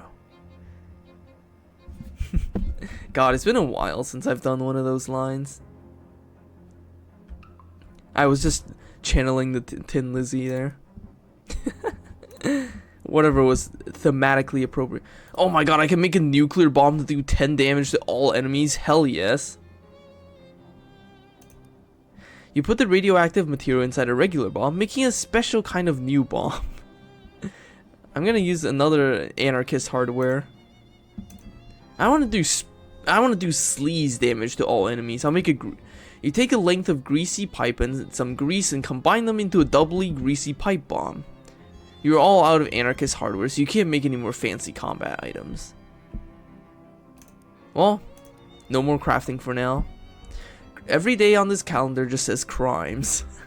A bunch of repair manuals for cars you've never heard of. Except one of these books is about weapons of cars instead. Welding and wielding. Advanced weapon repair for do-it-yourself defense type. You read the book. Huh, turns out you're supposed to repair weapons after using them for a while. Who knew? We unlock weapon durability system. You go to put away the book, but realize with your newfound knowledge that the spine is broken beyond repair, so you throw it away. The weapon durability thing is completely fucking meaningless in this game. I've never had a single weapon break on me ever, and I don't think they ever will. So we don't need to worry about that. Well, let's keep exploring.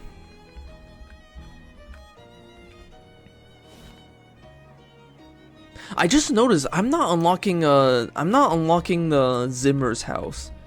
Is Zimmer only available if you're a jazz agent or something?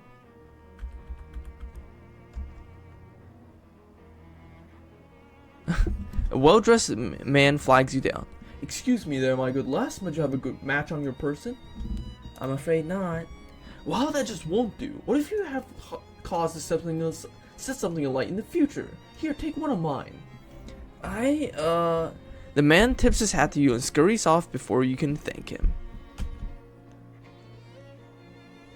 With the sinister glub glub glurb, 3 of those horrible fishmen come at you out of nowhere. Well, not nowhere. 2 of you come out at you from an alleyway, and the 3rd one crawls out of a nearby manhole. Fish hole. Glub, glub, glub. Yeah, I heard you the first time.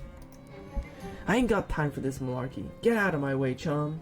You shove past the fishermen, whose slimy hands can't find purchase to grab you, and stride away. They glurble angrily at you, but either they're too startled to make further issue of it, or they're trying to basically keep a low profile. Either way, you get out of there unscathed, except for the fish slime.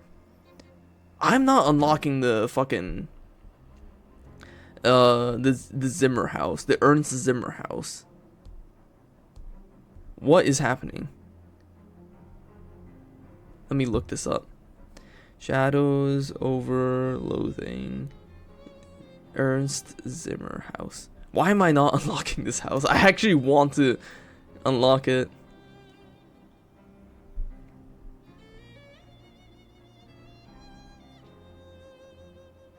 Oh, I have to get something first before I can... Okay. I have to get the pocket watch first. Well, let's go back to the fridge factory. On the side of a discarded hot dog in the gutter. Oh, it's a hot dog event again. I'm gonna try beating up these goons. We're beating them up.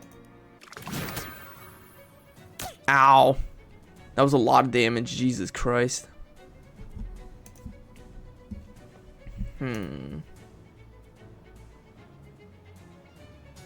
I have a nuclear bomb. I also have a Tin Lizzie. I'm gonna use a nuclear bomb. Nice. And I'm gonna kill this guy.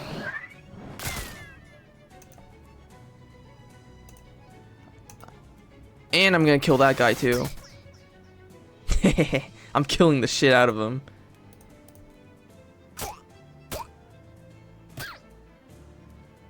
Yeah, I need to unlock a cursed pocket watch before I can unlock this Zimmer house. Let's kill this guy. We killed the shit out of him. I'm glad I had a nuclear bomb to blow them up with.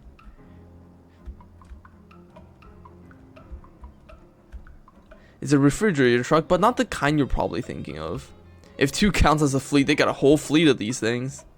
A pool of chemicals.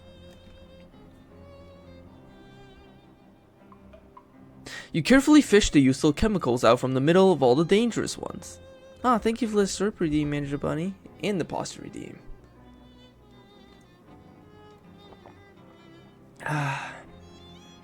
Honestly, I'm not gonna lie.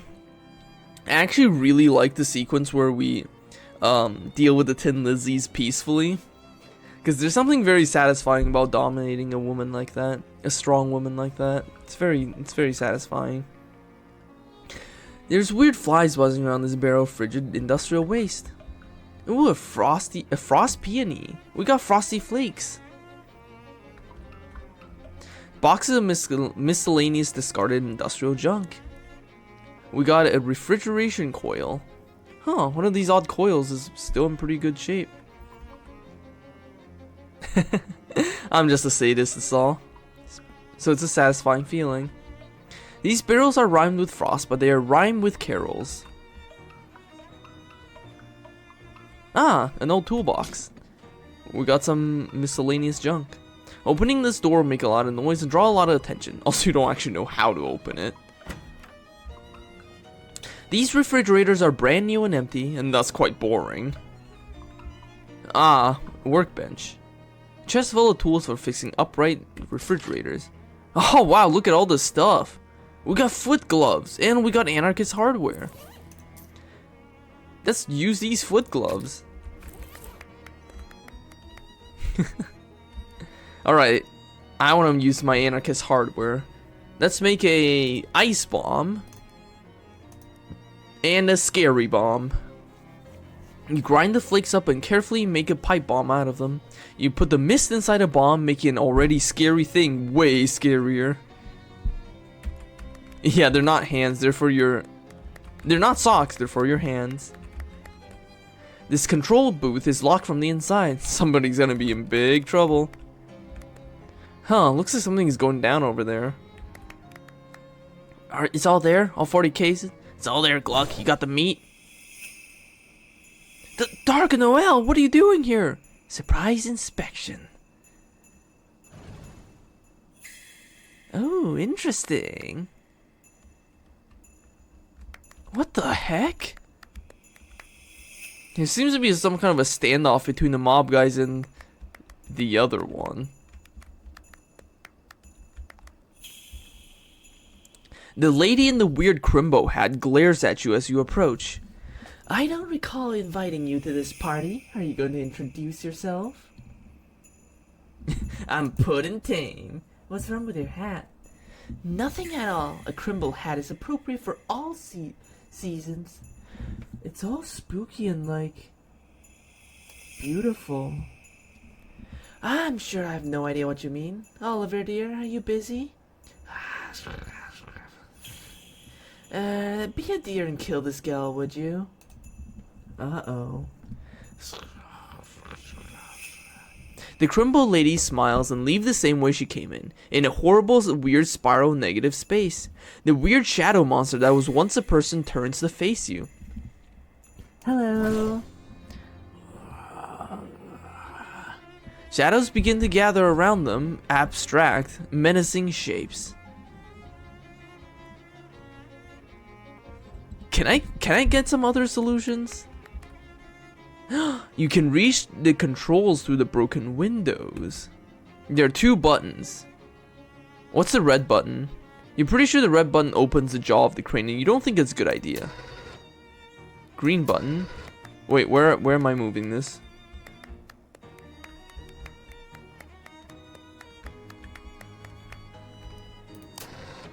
Ah.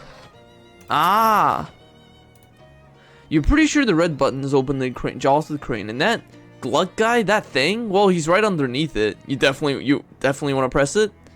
I'm gonna give it a shot. Yeah, I've never done this before. No way I'm taking the heat for this. That's skedaddle. Oh, those mob guys are gone. There's very little left of this poor fellow. He's got a pocket watch clutched in one hand and some business matter clutched in the other. Neither of those hands is attached to an arm anymore. We got a dangerous pocket watch, bank pouch full of meat, any cash payment that's too small for a briefcase must be contained in a leather zipper pouch. It's the law. And the deed to the speakeasy. You take a quick look at the deed. This must have been Oliver Gluck, the owner of the speakeasy. There's very little left of this poor fellow. Fishing in this man's remains would be in poor taste. Oh my god. This booze looks dangerous and also appears to be tainted with some kind of sinister magical energy. Oh, this fridge is plugged in. A little note on it says, experimental not for lunches. This fridge has been fitted with an experimental automatic ice cube maker. Unfortunately, it's made one single giant ice cube that filled the entire fridge.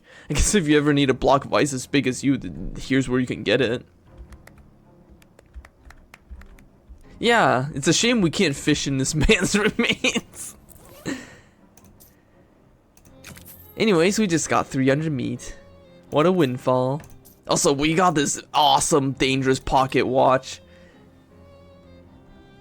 This is the second cursed item we can get, and we're gonna use the heck out of this cursed item, because this cursed item is super fucking strong. I'm never gonna uncurse it. I'm gonna always use it.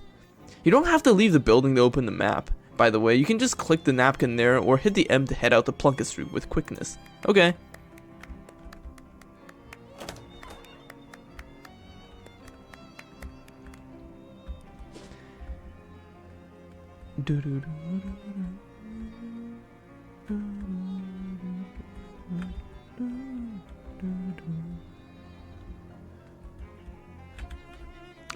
Where is it gonna go?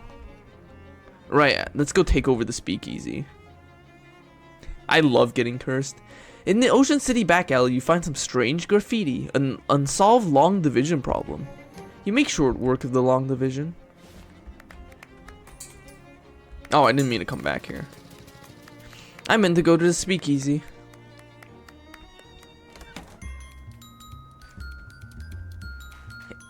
Hey, Fancy Dan. Hey, it's you again. You find Oliver? Yes. I don't like the sound of that.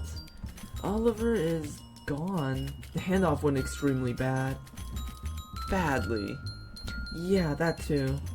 You went over the events at the fridge factory. Fancy Dan makes a variety of faces at various points in your story because Fancy Dan is a good listener. Oliver was carrying this with him. Dan skims the deed. Says the owner of the speakeasy is automatically transferred to whoever has the physical possession of this deed. Huh, is that legal? None of this is legal. Oh yeah. I guess you're my new boss, baby. Let's have one drink to mourn the old boss and another one to celebrate the new one. Good idea. I guess we ought to change the name since, well, Oliver's place is no longer Oliver's place. I suppose that's right. Got any ideas? Well, you could go traditional and just call it Lydia's place, or something like the Purple Door, or something incisive and avant-garde like, I don't know, Noblesse Oblige.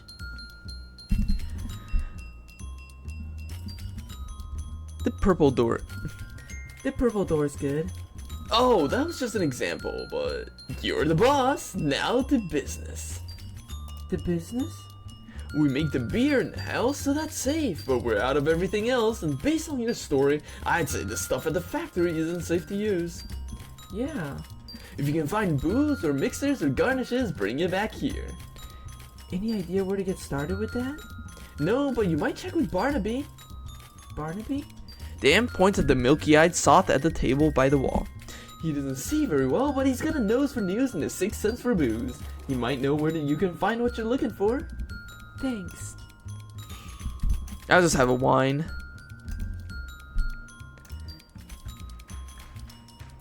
Oh!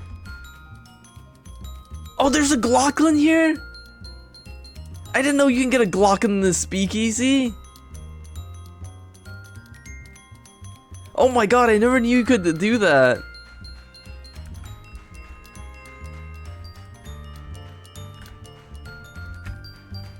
That's so cool. I had no idea you can get a Glocklin.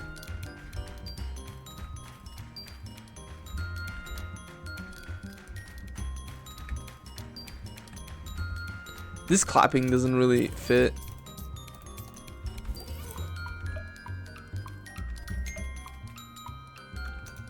And the single shoe is okay.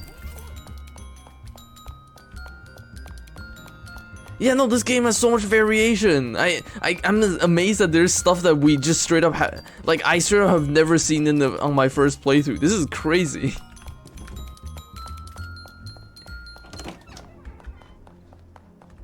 Anyways, I want this Ernst Zimmer house. Hold on, oh right, I forgot.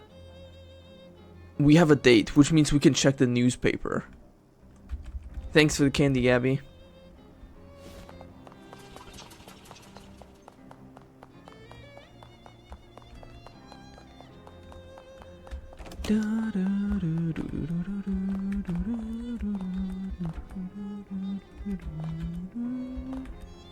Ah, there we go. November 10th, 1882. The cover story for that day is the sinking of the Porquad, a whaling vessel that operated off the coast of Ocean City. The story says that the wreck has only one survivor, Captain Augustus Sturge. Despite his best efforts to go down with the ship, he was rescued and transported to shore by a friendly otter.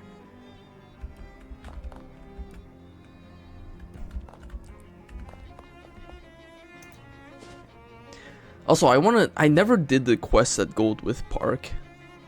But let's go to Dirge's house first. There we go. As you're hold on, I want to go here. As you're walking down one of Ocean City's residential streets on the way to where you're going, you hear eerie music coming from the upstairs window of a nearby house. Let's go there. It seems like a pretty normal house in a pretty nice neighborhood, but there's something odd about it. Some sort of an uncomfortable energy that makes the hair on the back of your neck stand up. Maybe it's something to do with that weird droning tone you hear coming from the inside, like a pained inhuman moan constantly rising in pitch. You knock but hear no response, so you nose your way inside. That eerie sound is even louder in here, seems to be coming from upstairs. Also, the owner's interior design sensibilities is a little strange. Bunch of books about music theory, even the most basic one would be totally beyond you. Dusty disused chess set. Stay stand. Tea time was a long time ago. There's nothing left in here but stains. The plate rack is a statement piece, and that statement is I have too many plates. Shelf full of trophies from music competitions. It's a cabinet full of sheet music. You pull out a sheet, but it's all in German und du kannst kein Deutsch sprechen. A cabinet is full of backup plates. This door is locked. I like how all his furniture is arranged in a circle for no reason. Tired looking man is playing a cello here. What? Who are you? Why are you in my house? Sorry for intruding, but I heard the music, and I guess I have an intrusive nature. My name's Lydia Walker. Well, I'm Ernst Zimmer. Forgive me for not stopping, but it's vital that I continue playing. What are you doing? There's a darkness beneath my house. Did you check the fuse box? No, It's probably that then. Listen to me. I had a dream, a premonition of a dark rift appearing in my basement and growing until it swallowed the entire house, and then the neighborhood, and then the world. Sounds wonderful. It was not just a dream. I went downstairs to check the basement and there was indeed a rift. As of now, it is still small. I must keep playing this cello to prevent it from growing any larger. Do you mind if I take a look at this rift? Very well. I cannot blame you for wanting to see it with your own eyes. You will have to reach into my pocket and take the key to the basement for yourself, as I require both hands to play.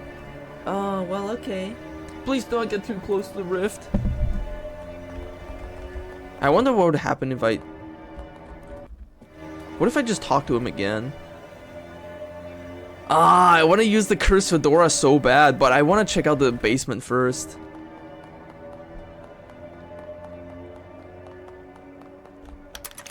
There we go. You unlock the basement door and hang the key on a thing by the door. Everything on the shelf has either evaporated or expired. Boxes of moldy music sheets. Jeez, these songs must really stink. This must be where Zimmer keeps all his rubble. Huh, there's some kind of black rift or portal or something on the floor over here. Maybe you shouldn't get too close to it. Oh, it's your funeral, if there's any of you left to have a funeral with. Upon closer inspection, it looks like less of a rift and more of a pool of some kind of thick, black, tar-like substance. Where did it come from? The only thing nearby is a shelf full of old basement junk. Top shelf. Top shelf has a few old tins of varnish and a big bucket of tar. As you watch, a drip of tar slowly leaks out of a hole in the bottom of the bucket and plops onto a puddle below. Well, there you go, mystery solved. It's fish.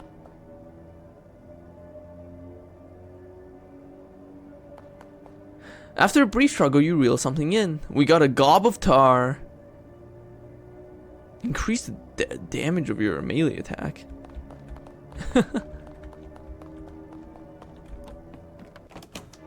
Hey, Ernst Zimmer, you're crazy. There's no rift, you're crazy.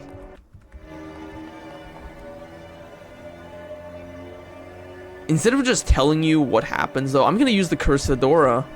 I want to see what happens if I use the cursed fedora.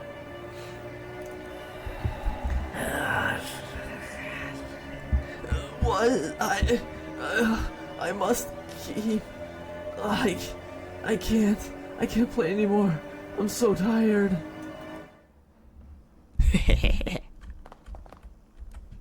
Ernst Zimmer is looking pretty nervous about this whole situation. Hi, Ernst. Hello. So, Uh-oh, maybe convincing Zimmer to stop playing the cello wasn't such a good idea after. What do you mean convince? I cursed him. I cursed him with my cursed fedora. Every one of these moldering books is titled Blood. The day stand has become a nightstand. The chair is frighteningly non-right side up. It would appear that the two ghosts are playing a very spirited, haha, game of chess. This chair seems to have a hard time remaining stationary. A viscous black sludge bubbles in the teapot.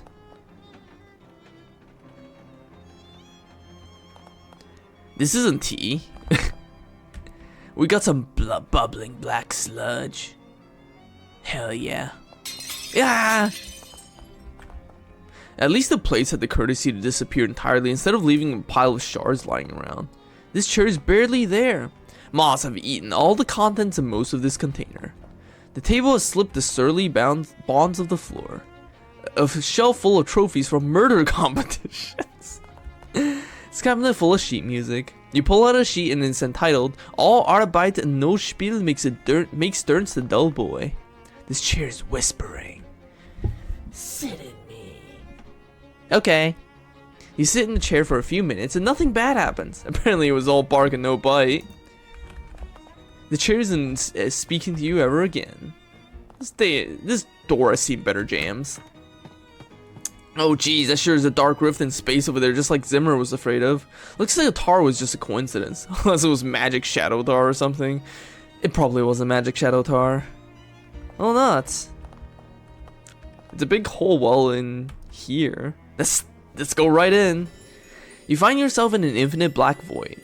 Well, it looks like an infinite black void, but you have an uneasy feeling that your brain is only showing you an infinite black void because it doesn't want to try to process what this place is really like. It's a weird feeling. This creature is built more or less like a large muscular person. If you built a large muscular person out of some writhing black ooze or smoke or just plain raw darkness. It has a fist-sized glowing crystal embedded in its chest about where its sternum should be, and as you draw near you can feel it radiating invisible waves of energy. Kind of like heat coming off a radiator, except also the opposite of that, and also not related to that at all. Look, incomprehensible forces are tricky to describe, okay? The creature shambles back and forth, waving its arm in a way that almost looks like it's dancing, or praying, or maybe just absent-mindedly flailing. It seems oblivious to your presence, although that will probably change pretty quickly if you try to interfere with it. Like, say, if you try to pry the glowing crystal out of its chest. The creature looks like it could rip you in half without even really trying, or maybe without even really noticing. Oh, that's weakened the creature.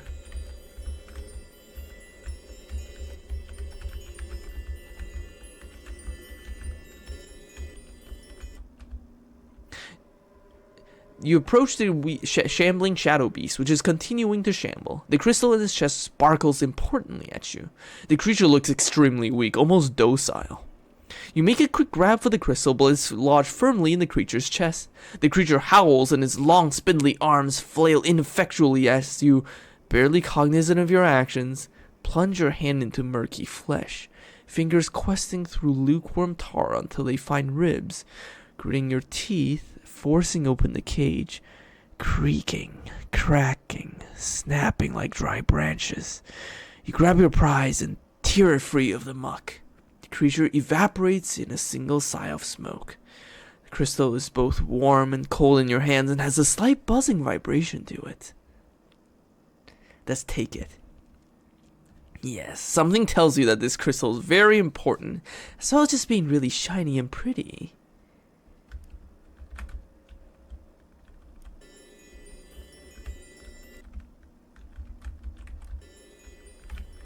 Let's turn all of these back on.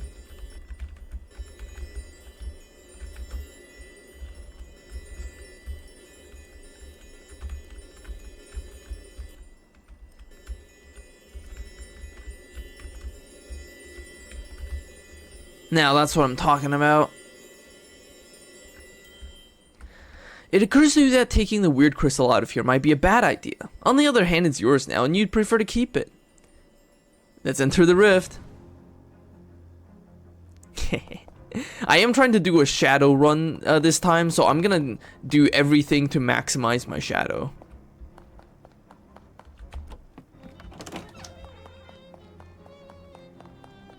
And that means making some bad choices throughout my adventure. That's gonna get me some shadow. Hey, check out this cool neat crystal I found.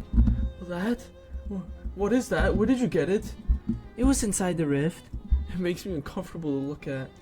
Can I have it? No, it's mine. You found it inside my house. It was in another dimension. Another dimension inside my house. I have some bad news. What? What do you mean? Let's just say that your house is incredibly haunted now. I should not have trusted you. We are both fools. Did the rift open? Yeah. No, what are we gonna do?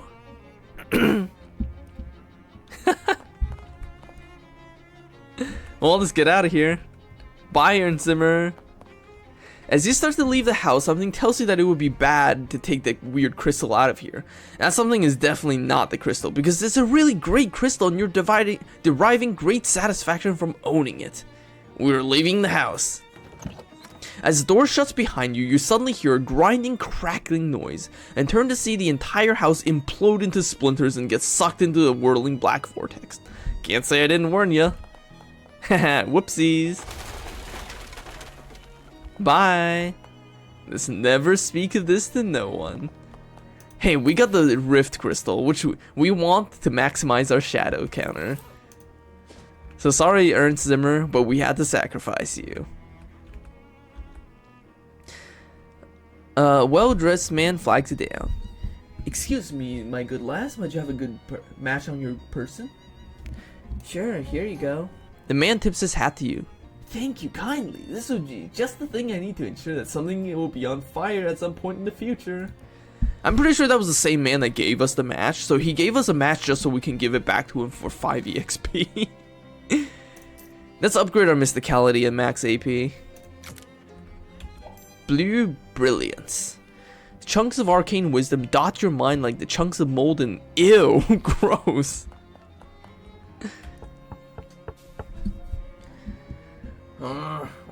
What's it?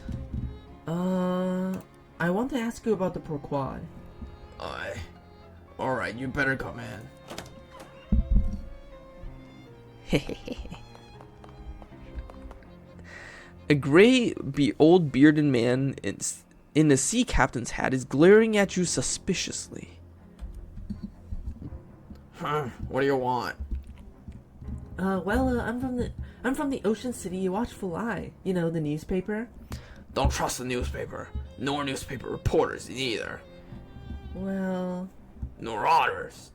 fortunately, I'm only one of those three things. Can I ask you about the Porquad? Ain't got nothing to say. Storm blew up unexpectedly, we hit a funny rock, all hands lost. That was decades ago. Why are you bothering me now? Well, it's a slow news day. What was funny about the rock? You ever see a 30-foot black basalt obelisk sticking straight out of the ocean? Can't say I have. Me neither, and I've been sailing that route for years. So I guess when you said funny, you didn't mean as in ha. What's with the rocks in your front yard? I know nothing about those, except for the date marker I put in. Did they just come with the house? New one pops up every once in a while. What's that got to do with anything? Well, nothing, I guess. How many men were in your crew? There was Pegleg, Handsome Jeff, and Less Handsome Jeff, and Old Barnacle Face. He asks askance at the row of urns. And the other one, so 5. What was the 5th sailor's name? I recall. He was new, just signed on a forward last voyage. Didn't talk much. Eerie fellow, to be honest. Eerie? Spooky. That's all I got to say about him. You got a lot of urns? Crew's bodies washed ashore after the time. Didn't figure they want a sea burial after what happened, so I had them cremated. Except, well, Except? that 5th feller weren't never found. I ain't recall how that urn got here. He was a member of the crew, right and proper though, so he got as much right to be here as any of them. Did you ever visit that little cathedral? Sure, used to go and pay my respects once in a while. Back before my knees started acting up. Got plenty of urns that are talked to right here though. You talked to the urns? Yep, we shoot the breeze, relive old glories and such. You say that like they talk back. They do. I can see from your face that you don't believe me. So you can ask them yourself, landlubber. I guess I'll have a chat with your urns then. Fine, but if you got any more questions for me, ask them now. I'm tired of this chit-chat. Surely enough, he's asleep. Get that albatross out of here.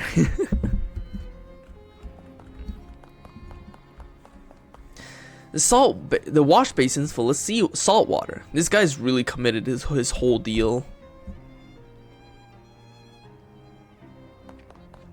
You definitely fish some taffy out of the water.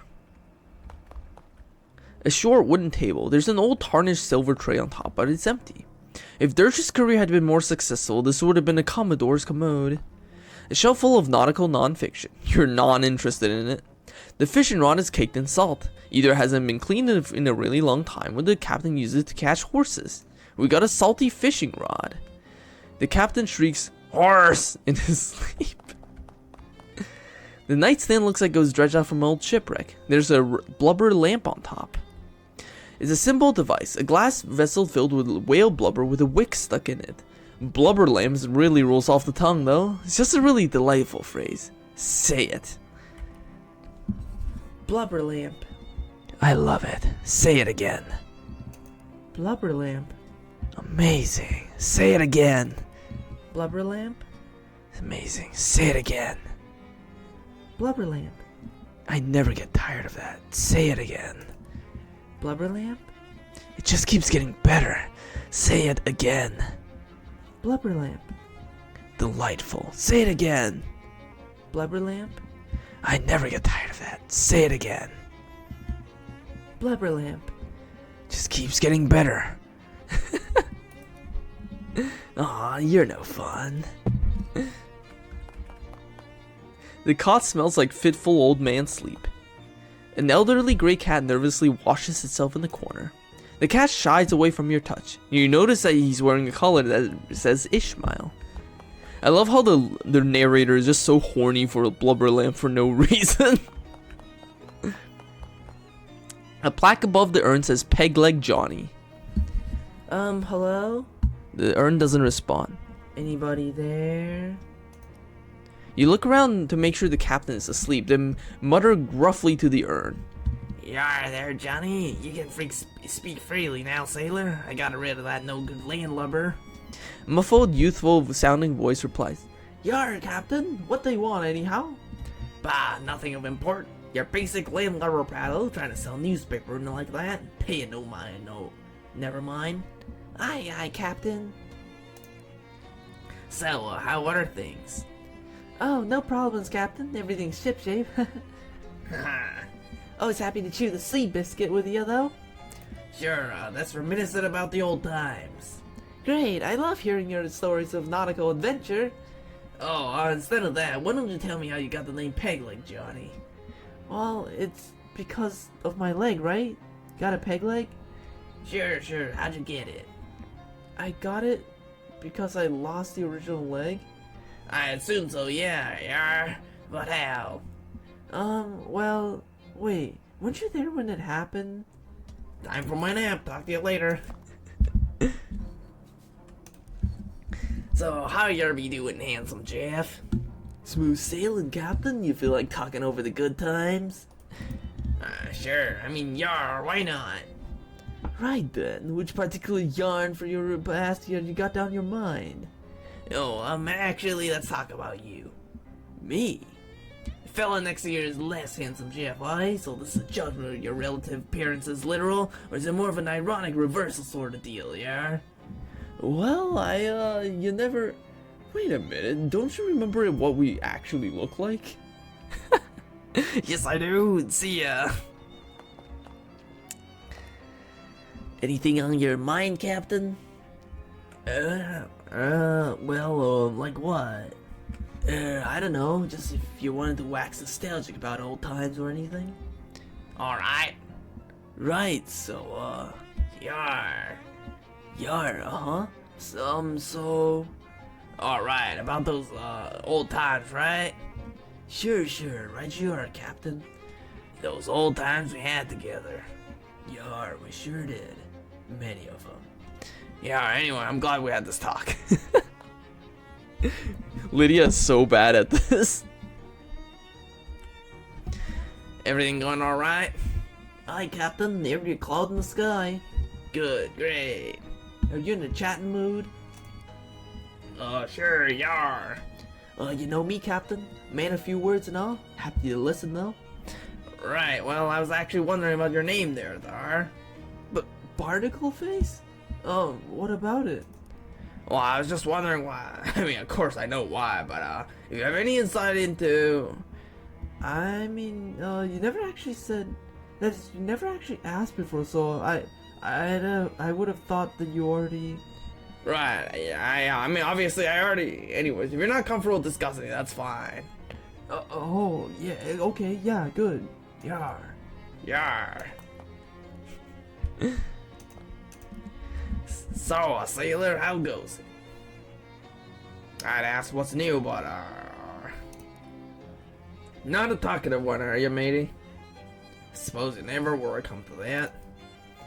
So, as you were then? I could use some smokes, Captain. What? Smokes. Smokes? That's it, cigarettes? Aye. What does an earned one with cigarettes are? Well, alright then. Just leave them on the table like usual, please. Yar. Yep, let's put some cigs here. You put the cigarettes on the tray and then quickly hatch a plan. Approaching the fifth urn, you put on Captain Dirch's voice again. Matey, your smokes be upon the table as you wanted. Appreciate it, Captain. Then you hide behind the captain who is snoring in his chair. After a time, the bookcase slides open and an unshaven, shifty-looking guy pokes his head out and glances around I can't fucking say that word. Surreptitiously. Then he tiptoes over to the table, picks up the pack of cigarettes, and returns to the secret door. The bookcase slides shut behind him. Oh well, what do you know?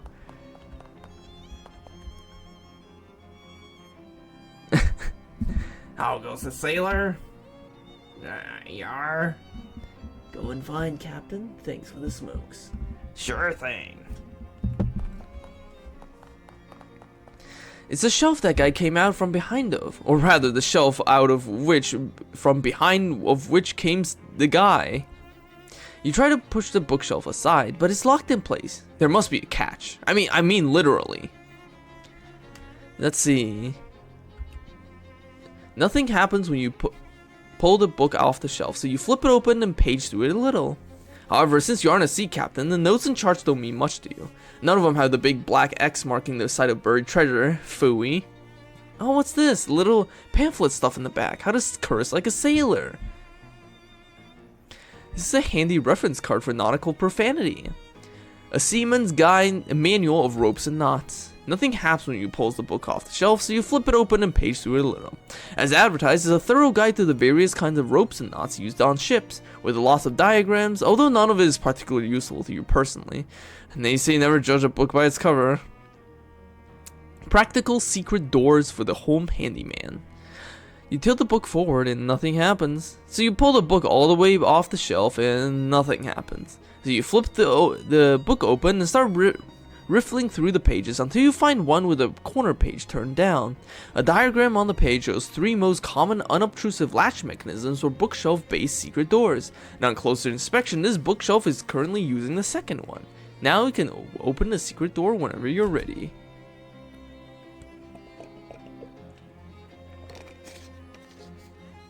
I'm not gonna lie, doing the sailor voice hurts my throat. Well, here we are. You give a respectful salute to all these dead soldiers.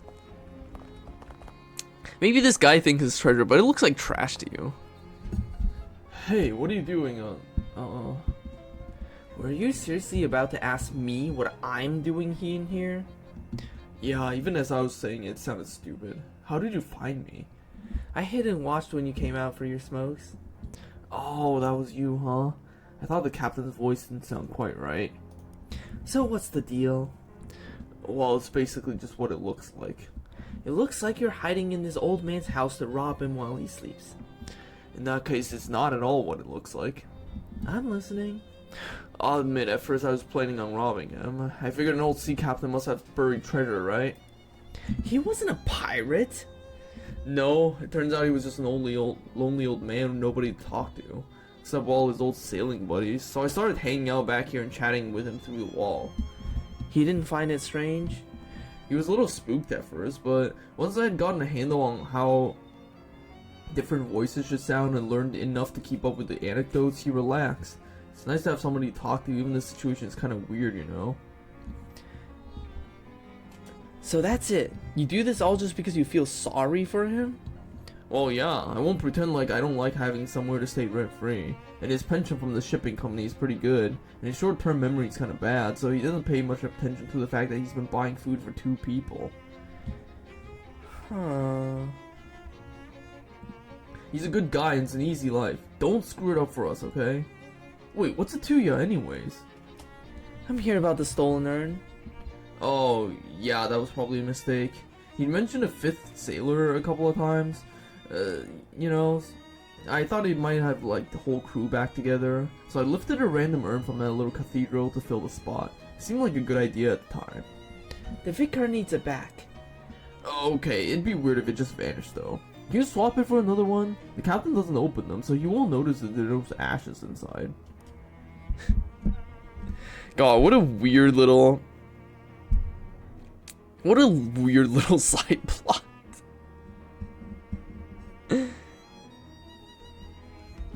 Ah, whoops, I didn't mean to do that. Well, let's go to St. Polycarp's. Yeah, no, the side quest is seriously so messed up, but it is pretty wholesome. Like, this guy is just keeping this old man company. Oh, one of the Tin Lizzies flagged you down. Hey, boss. Ah, my trusted lieutenant, Goldie Aluminum? Close enough. What's up? Nothing in particular. I just happened to see you and thought I'd say, hey, go get him, good job, keep it up, that sort of thing. Gosh. I literally have zero idea what it is you're doing, though. Well, me neither, but it hasn't stopped me. You're an inspiration to us all. Thanks. Aw, I get to meet the Tin Lizzies now. I like how they're just hanging around me though. That's so cool. I love this band of lesbians.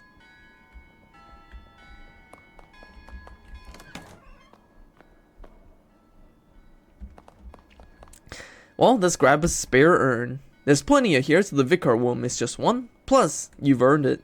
We got a burial urn. Get it? You earned it. This urn is not yet cremaindeered. I don't know why I said that's so weird. Cremaindeered.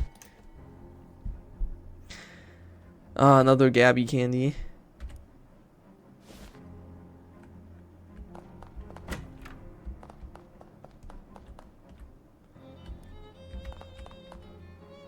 Oh, right, I'm supposed to switch it. Replace the urn. You glance over to make sure Captain Dirge is sleeping and then deftly swap the urns. We got the remains. Did you switch out that 5th urn yet? Yeah, I did. Great, so we're square then. Everything's Jake? Look, this is really shady and really weird. You should just be honest with the guy. Yeah, I guess you're right. I gotta build up to it though. If I just pop out of the bookshelf at him, he's liable to have a heart attack or try to kill me. Well, good luck. Thanks for not blowing my cover. It means a lot to me. To the captain too, even if he doesn't exactly know it. Man, what a swell guy. He's just dedicating his entire life to keeping this old man company. We have now unlocked Ishmael. I want to keep the Dream Cat boon though, because the Dream Cat boon is insane. Legitimately nuts.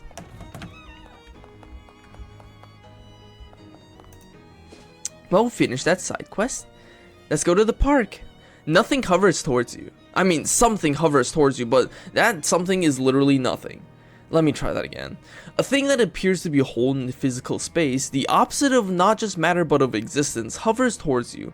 Through it, you can see the faint twinkling of stars, lights of ancient dying stars, and the black smoke drifts out of it appears to be more of itself, more nothingness, or perhaps anti-thingness leaking into this world. Is that a better description? I think it'll have to do. Oh, here comes another one. Oh, we gotta fight these shadow guys now.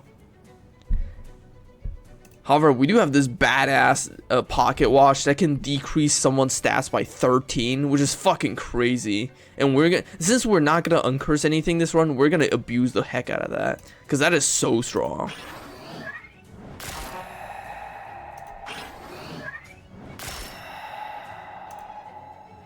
We got elemental damage, so we're not afraid.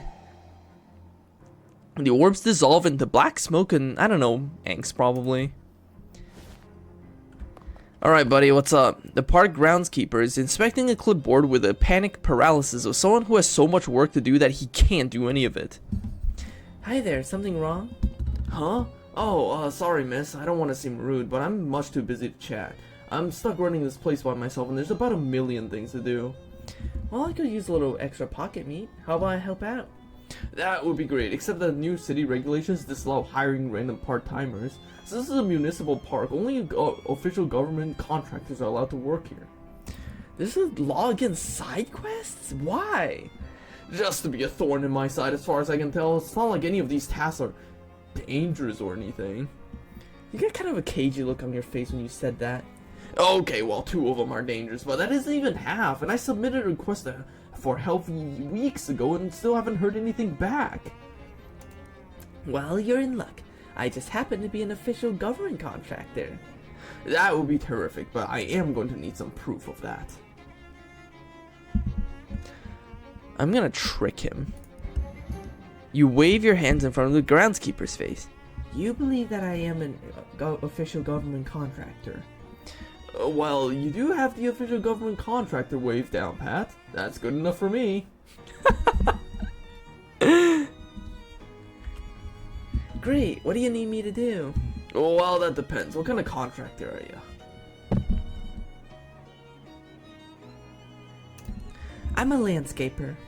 Perfect. Our carnivorous plants exhibition in the botanical gardens have gone out of control. Huh, when you say out of control... As in, this is less a job for pruning shears and more for a baseball bat with nails in it. The groundkeeper unlocks the maintenance shed behind him. Can't promise there's anything you'll need in there, but feel free to borrow whatever strikes your fancy. Ah, supplies. Shelf full of various herbicides and weed-killing chemicals. Park maintenance logs. They wouldn't be interesting even if you weren't pretending to work here. Shelf laden with miscellaneous junk. We got a fuse and also junk mail. Ah, homemade cookies. We got a homemade cookie. Locker, but it's not locked. Ah, a pair of spare overalls. You can tell they're spare because they say spare on the name tag. Also, since we got a fuse, we can actually go finish off the tentacle house, which I want to do.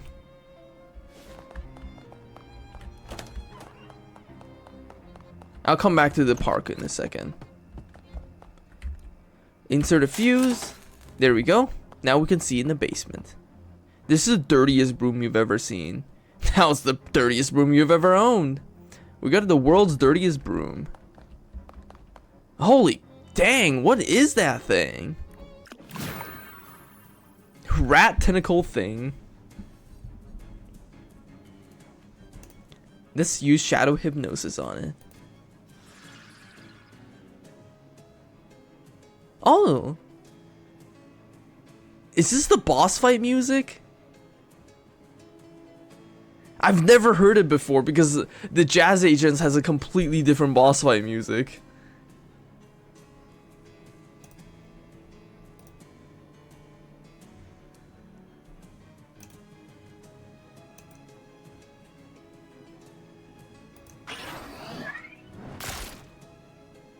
I've literally never heard this boss battle music before.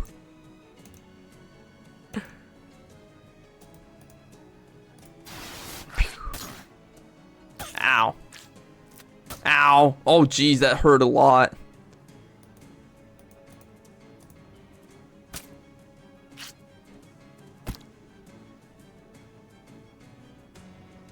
I'm glad I have HP regen, actually.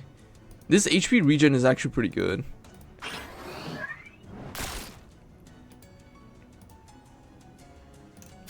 Pew.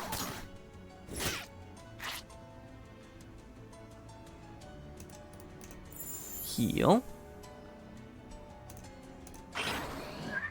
Pew. The pocket watch is seriously so strong. If you just leave it cursed, it can just debuff anyone to hell. Like, they'll just never be able to do anything to you ever again.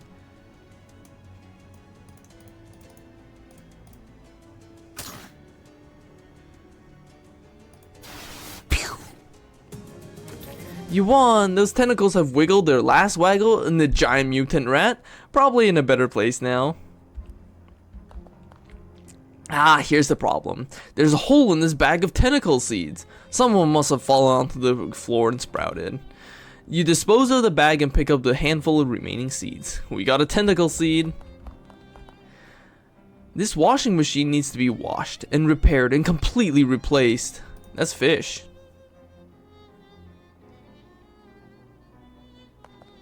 You catch some unpleasant trousers. We got mildewed jeans. Physical armor. These jeans are twice as thick as regular jeans because of an extremely serious buildup of mildew. Oh, let's step through the shadow rift.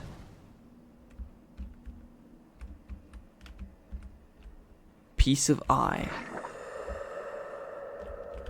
A piece of eye. A piece of eye.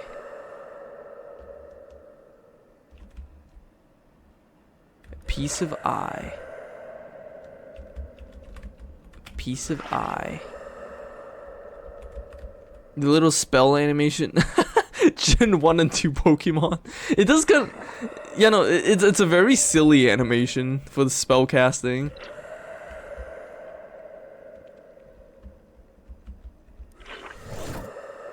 A throbbing ring of negative energy around a pair of dark shorts. You should ask Jessica about it the next time you see her. Yeah, let's go talk to Jessica.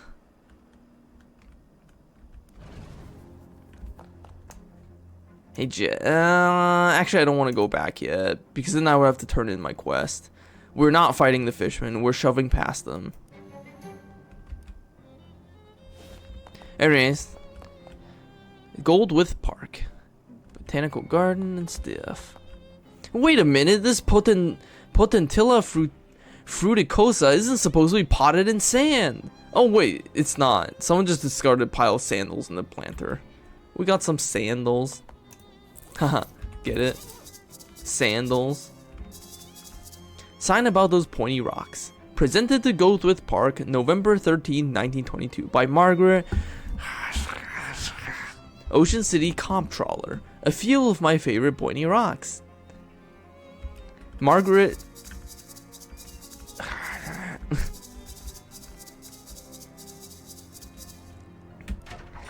You enter the botanical garden to find it completely overrun with dangerous looking weeds. Maneaterus chompetarius to be precise. You know this detail because you minor in cryptobotany. That's the power of education. Ooh, plain sword leaf. One of them is ripe. You deftly harvest the dangerous leaf. Nice.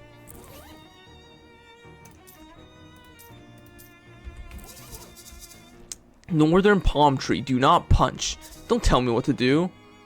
Ow. Ouch. Northern beer barrel cactus, beer removed due to prohibition. It's a control system for botanical gardens, extremely complicated watering system.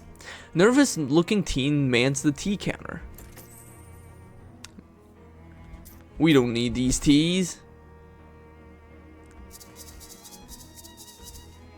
Wow, these plants do not look like they belong here. They are so easy to kill.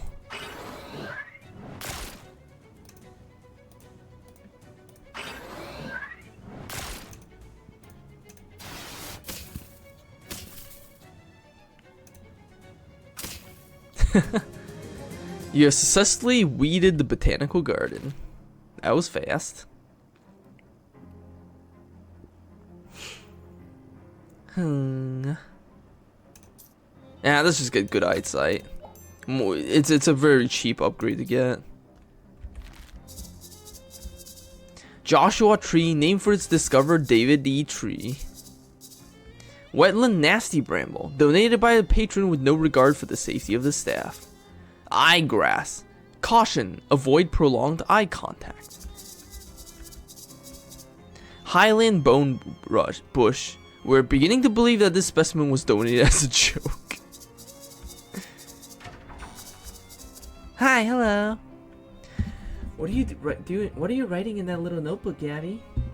Tactics, look! Gabby holds up the notebook. She's marked the page with a grid and little X's and O's with arrows pointing this way and that way. Gabby's been keeping track on which moves work best for a fight. Jeez, you're getting good at this stuff. Maybe you should be the one giving fight orders. Ha! Nix, that's your job. Gabby is focusing on Gabby fight stuff and unconcerned with the bigger photography. +1 mysticality. I don't know what that does. Maybe that just makes her heal better. I dealt with your botanical uprising. Well, good. Here's your official city payment. Thanks. Anything else you need done? Well, that depends. What kind of contract? I'm an exterminator. Oh, great. We got some real trouble at our Lepidopterium. Your butterfly zoo. A bunch of horrible monsters got in. I'm afraid they're gonna hurt the butterflies. Some of them are rare and expensive. Can you describe these monsters? Nope. I very deliberately did not get a closer look at them.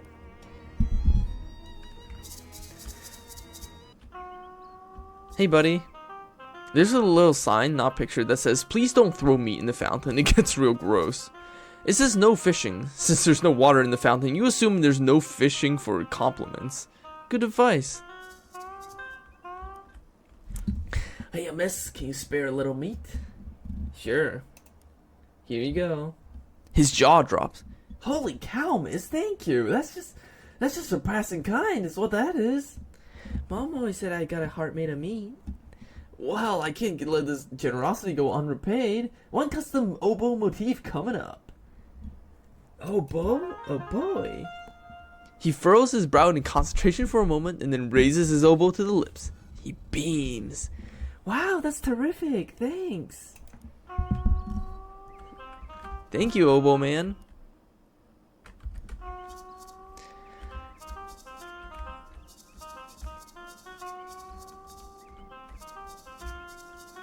Science Center.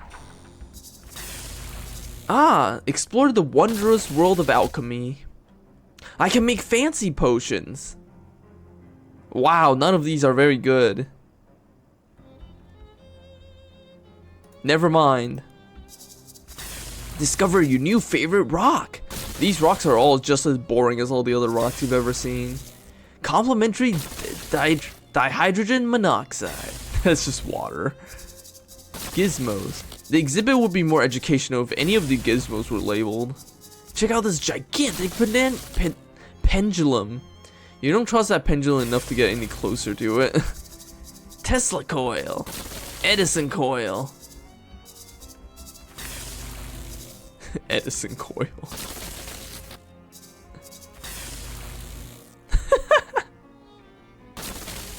I love how you can just get fucking zapped and nothing will happen.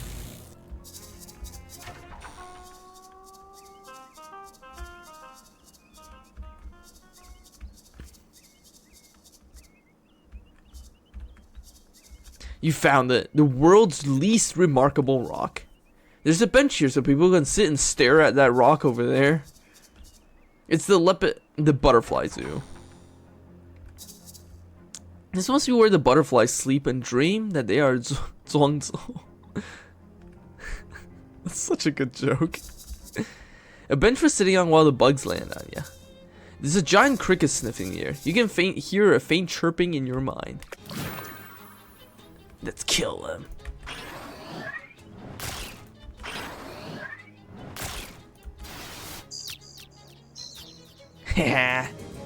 You won! You successfully exterminate 40% of the giant crickets. Is this a bird bath if it's for butterflies? You're gonna have to avoid careful consideration of this object. Oh, you mean the you mean the 壮州 joke? It's so good. It's so random. Alright, bugs. We're killing you. No, I have no AP. Well, I'll just blow you up.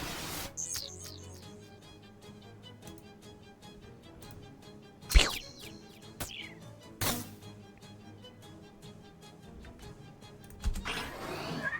Pew. There we go. We killed all the giant crickets.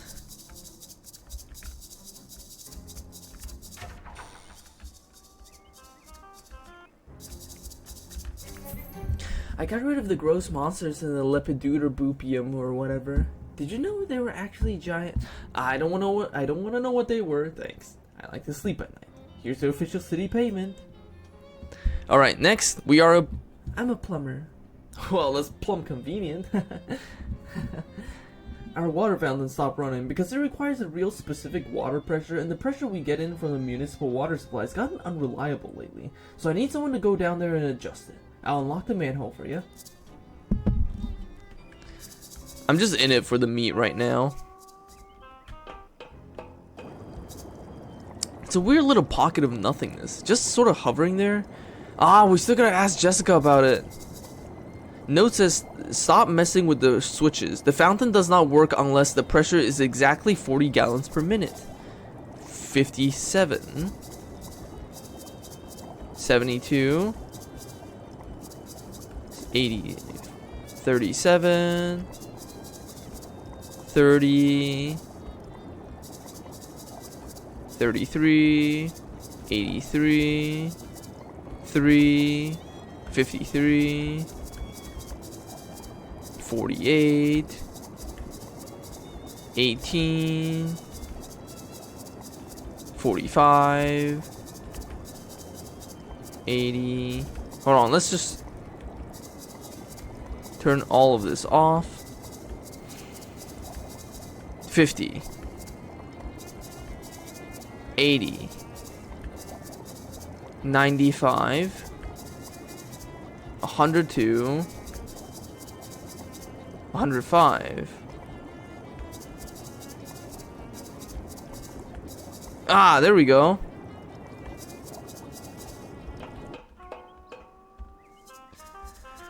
The fountain appears to be fountaining correctly now. I'll take my fish. I'll take my chances with the fishing. You gained 12 meat. How did that even get on the hook? We're just stabbing those meat right through the flesh there. There we go. We caught everything in the fountain. I fixed your fountain. It's running nice and smooth now. Terrific. Here's your official city payment. Alright. I'm a security guard. A security guard? That's awfully humble for a police officer. What? I mean, since the municipal police force was entirely replaced with contractors, you might as well call yourself a cop, right? All the rest of them do. But anyways, that's neither here nor there. There's a hobo that's been hanging around by the park fountain. I'd like you to move him along. Is he causing trouble? No, not as such. Everyone likes him, but busking in the park is against city ordinance, and rules are rules, you know? Well, we already gave him a ton of meat, so we don't really need to be mean to him. Hey, I need you to leave the park. You what? Yeah, sorry, but the caretaker says you gotta go. There's a city ordinance against busking here, he says. Funny how that only starts getting enforced after I stop giving the bozo a cut. Of course, you and I both know only the police can actually run me out of here, and you ain't no flatfoot. That is true. Oh, I want to curse him. I want to see what happens if I use the curse fedora on Obi over here.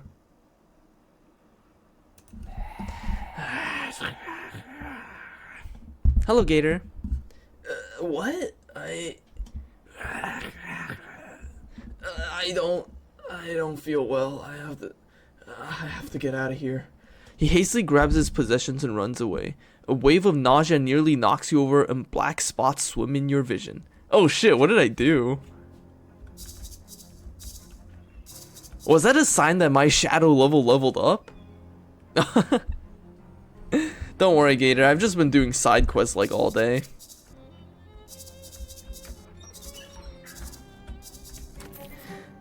I got the hobo to leave. Did you beat him up? What? No. Are you sure you're a cop? Just kidding. Here's your official city payment. I'm a statue polisher, I guess. Oh, thank God. I sure wasn't looking forward to doing that job. I think the birds must have been eating leftovers from the old Snackle Cakes factory. It's horrible. Here's the rag. We got the statue wiping rag. This is one of Joplin's less popular works. Oh, we need one stench armor. I feel like we have something for stench armor. Yep, we got a prototype car refreshener. It's a crap bedecked statue. There you go, now you can get a good look at it. It's a statue of Daniel Ocean. Daniel Ocean founded Ocean City in 1770, and on his deathbed in 1804 requested that visitors to this monument only view the statue from the left, as he felt that this was his better side. It's a crap spattered statue. It's a statue of a Cola War soldier. The soldier of a new generation. Here's to all those brave boys in blue who took the ultimate challenge. Dedicated in 1919 by Ocean City VCW.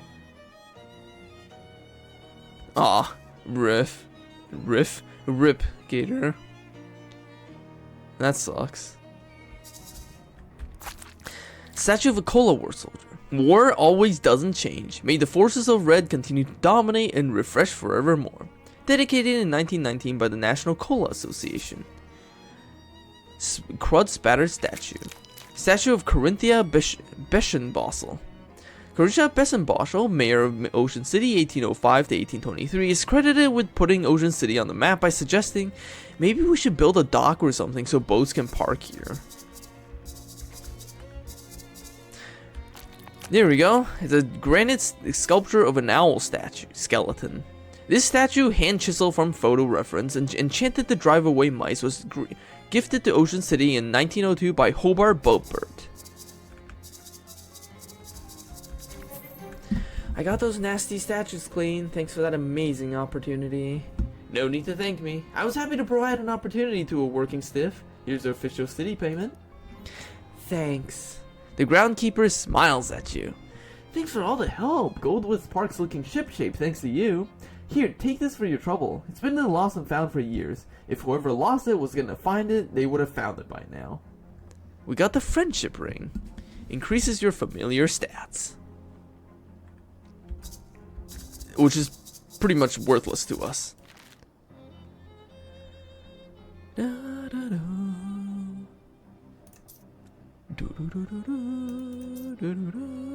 Let's upgrade our muscle, I guess. Thick layer of cheese under your skin insulates you from the heat while also making you look more muscular. Gross.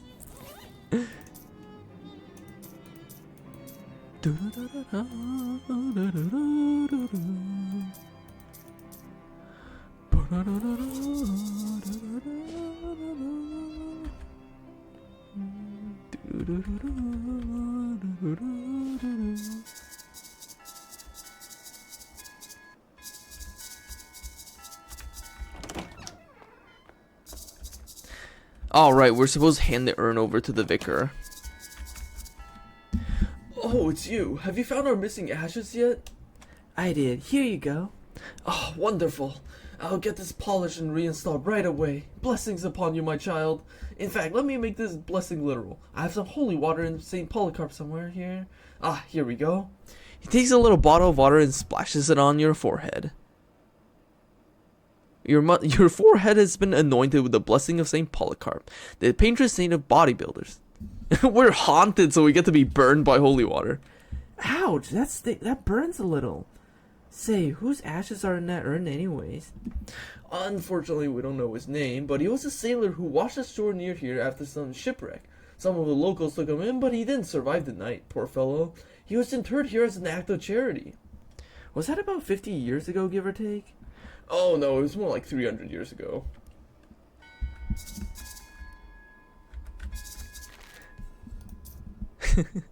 I like how because we're haunted, getting the holy water on us actually hurts.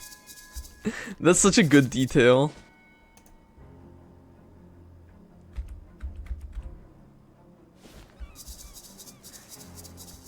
Do we have any new hats? Oh, we got a broken coconut. You can't remember where you got it. There we go. Welding mask. And we're not gonna use that. Let's just go back to the fedora.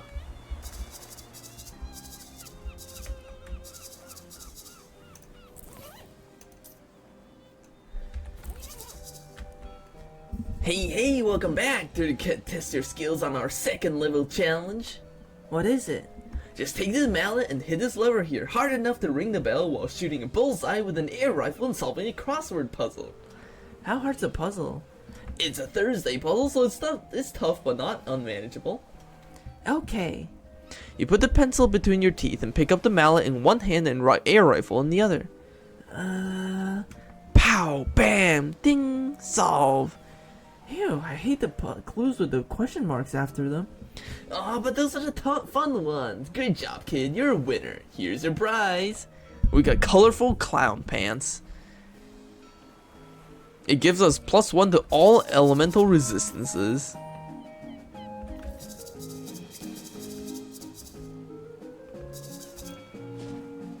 I think we did everything there is to do in this city. Yeah, I practically did everything I needed to here. Let's visit the hobo camp, though. Ah, it's another Tin Lizzie. Oh! What's up?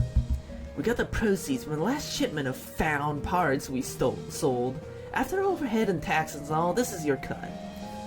You pay taxes? I mean, we pay taxes? Gotta keep up appearances. Don't want the feds breathing down our necks, right? Yeah, okay, yeah, that sounds pretty gross. We got 4 meat. The clown pans of everything resistance. That's literally what it is.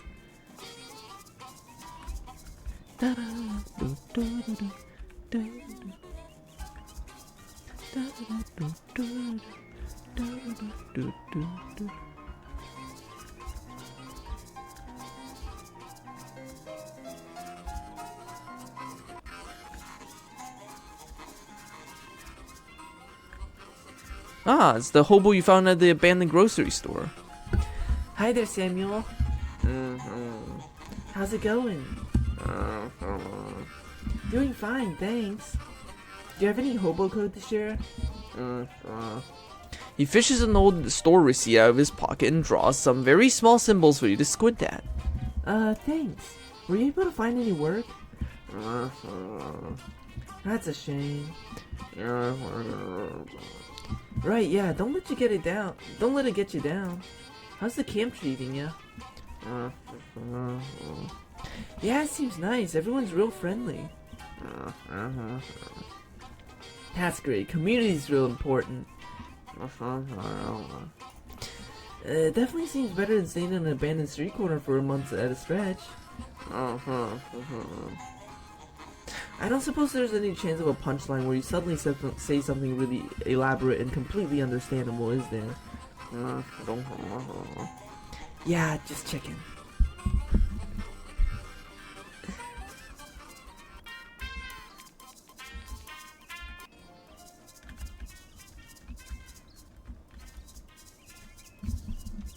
So, about the... Oh, okay.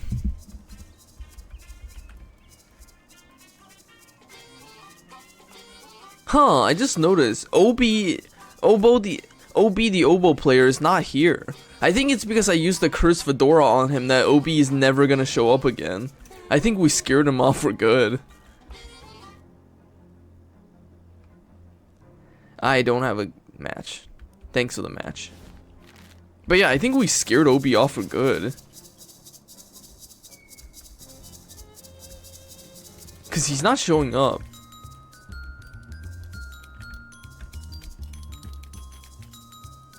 And Obi is not here either. I think that just means Obi is just never gonna show up.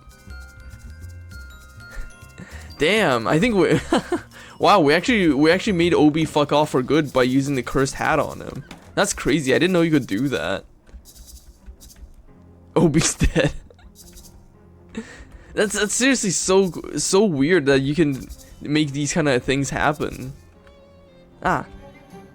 This morning, a new sculpture was revealed in Goldwood Park, donated by Ocean City comptroller Margaret Smudged. The sculpture, which consists of 5 jagged pointed rocks arranged in a rough circle on a small concrete plinth, have been variously described as avant-garde, thrillingly pointy, and fine, I guess. Wait, are you writing this down? Hi, Mom! By interested onlookers.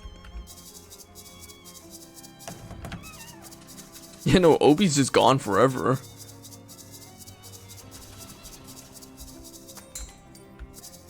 Hey, Jessica. I found the watch. It was complicated. I'd be more surprised if you told me it was simple. Well, you know the drill. Strap it on, jump in the cursing machine. It's a pocket watch. It doesn't... Just uncurse the thing and get some sleep, okay? You look like you've been through the ringer. I got attacked by some kind of weird shadow monster. Huh, like some sort of crazy abstract nightmare thing? Yeah, you've seen them? Nope, never. Murray did though, and he described them to me once. Did he have some kind of an ultra scientific name for them? Yeah, we're shadow monsters. Is there anything I can do about them? Well, here, take this ring. Murray gave it to me and said I could use it to banish them if I ever got attacked by one, but I never have, so you might as well take them. So this ring actually lets you just straight up bypass the shadow fights. But if you just bypass them, you don't actually gain any EXP, so you kind of miss out on grinding opportunities. I found a weird little hole in space. A what? Like a sort of a shadow pocket kind of thing? Huh. You didn't put your hand in it or anything, did you? No. Okay, good. You think that would be bad? Yeah, I don't know. Maybe it's just me, but it seems like putting your hand into a weird pouch of shadow energy would be a bad idea. Makes sense. Jessica opens the desk drawer and pokes around inside it.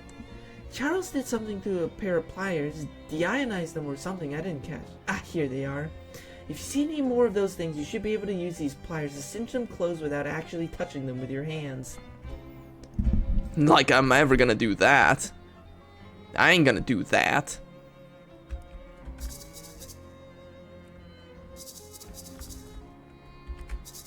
I'm gonna go reach inside those pockets. That sounded weird. That was in the Goldwood Park. Thanks, Gabby.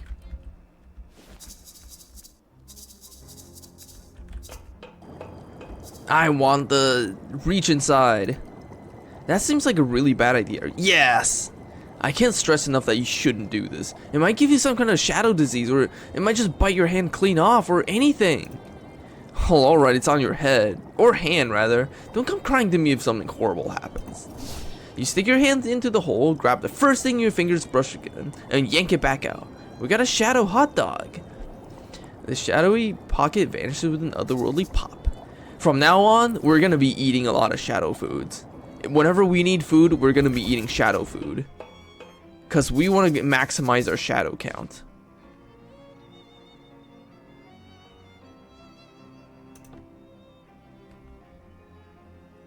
Ah, it's the guy who let's buy the dirty joke books. Second thoughts, eh? Well, today's their lucky day because the book is still available. Yes, let's buy shadow maxing. The man takes your meat and winks at you as he stuffs it into your pocket. Enjoy. He continues to stand there. Aren't we done here? What are you waiting for? I want to watch you read it. What a weirdo. There we go, we got... I don't have the EXP to spend on that book. Hello, Thief Man, welcome to the stream. Alright, let's close the Shadow Rift. Or I guess I don't technically have to. Wait, what happens if I just leave? Aw, rest in peace. Wait, what happens if I just leave these shadow rifts open? Do I gain anything from just leaving them open? No, let me look this up actually. Shadow rift.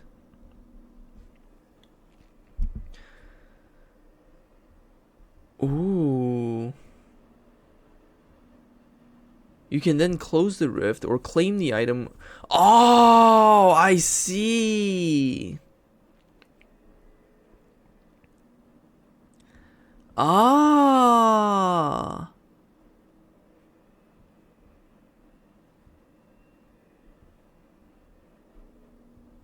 So you can actually get the item inside these shadow rifts if your shadow counter is high enough. If you close these shadow loops, you'll never be able to get the shadow items. So if you want to get those items, you have to leave them open and then maximize your shadow count. I see. So I should leave these rifts open and never close them because I'm trying to maximize my shadows. Cool. Shove past the fisherman. Well, since I finished everything in Ocean City, let's proceed with the story. We are never gonna uncurse the fedora, and we're never gonna uncurse the pocket watch. Huh, it's Murray's desk. You get a weird feeling about it for some reason. Nestled amongst the books and papers is a book of old but still valid postage stamps with a few missing. They're surrounded with a weird haze of shadowy energy, but you can still clearly see the illustrations of cute dogs on them. Wait a minute, cute dogs? That's just like the stamps that survived your luggage fire. Ah, dang, of course, that stamp is what destroyed your luggage. All your best stuff was in there. Your clothes, your teddy bear. Ah, that tears it. That shadow business has become personal. I mean, it was personal already because of Murray being your uncle and all, but now it's extra personal. Ah, what's up? These stamps have shadow gunk on them, and one of them killed my luggage. Oh my gosh, I guess that was my fault. I ran out of stamps and found these inside Murray's desk. I didn't even think to test them. I'm so sorry. It's not your fault. It's whatever is causing this damn shadow stuff. I'm definitely gonna put a stop to it. Though, wait, how many of these stamps have you used? Just one, thankfully. The rest must have already been gone when Murray found them. Well, that's good news at least.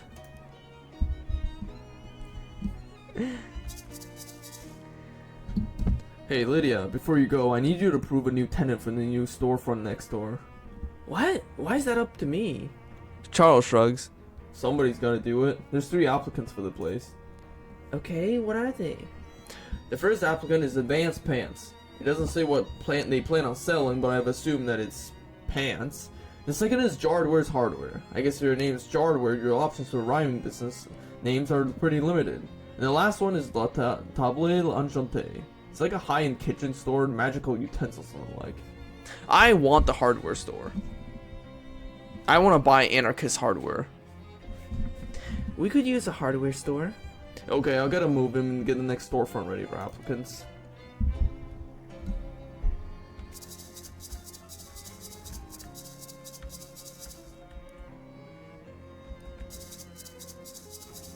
Well, time for bed. Hehehe. Story progression.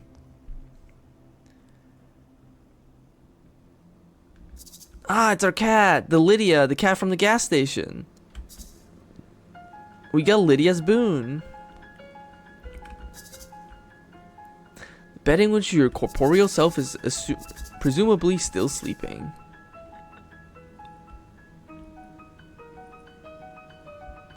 Lydia looks so sad petting that cat. Oh, your favorite pants. Gone. It's Jeff, the kid who used to bully you in 3rd grade.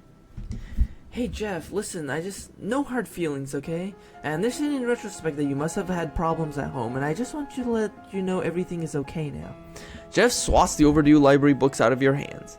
Ah, I see. Since this is just a dream version of you, you're still as much of a jerk as you were in 3rd grade. Jeff suddenly punches you, knocking out all of your teeth. Hey, if this was actually happening, I'd be really mad. You pick up your teeth and walk away. We got our teeth. These are unmistakably your teeth. You can tell by the scar on the upper left second bicuspid. But your teeth are also definitely in your gums where they belong.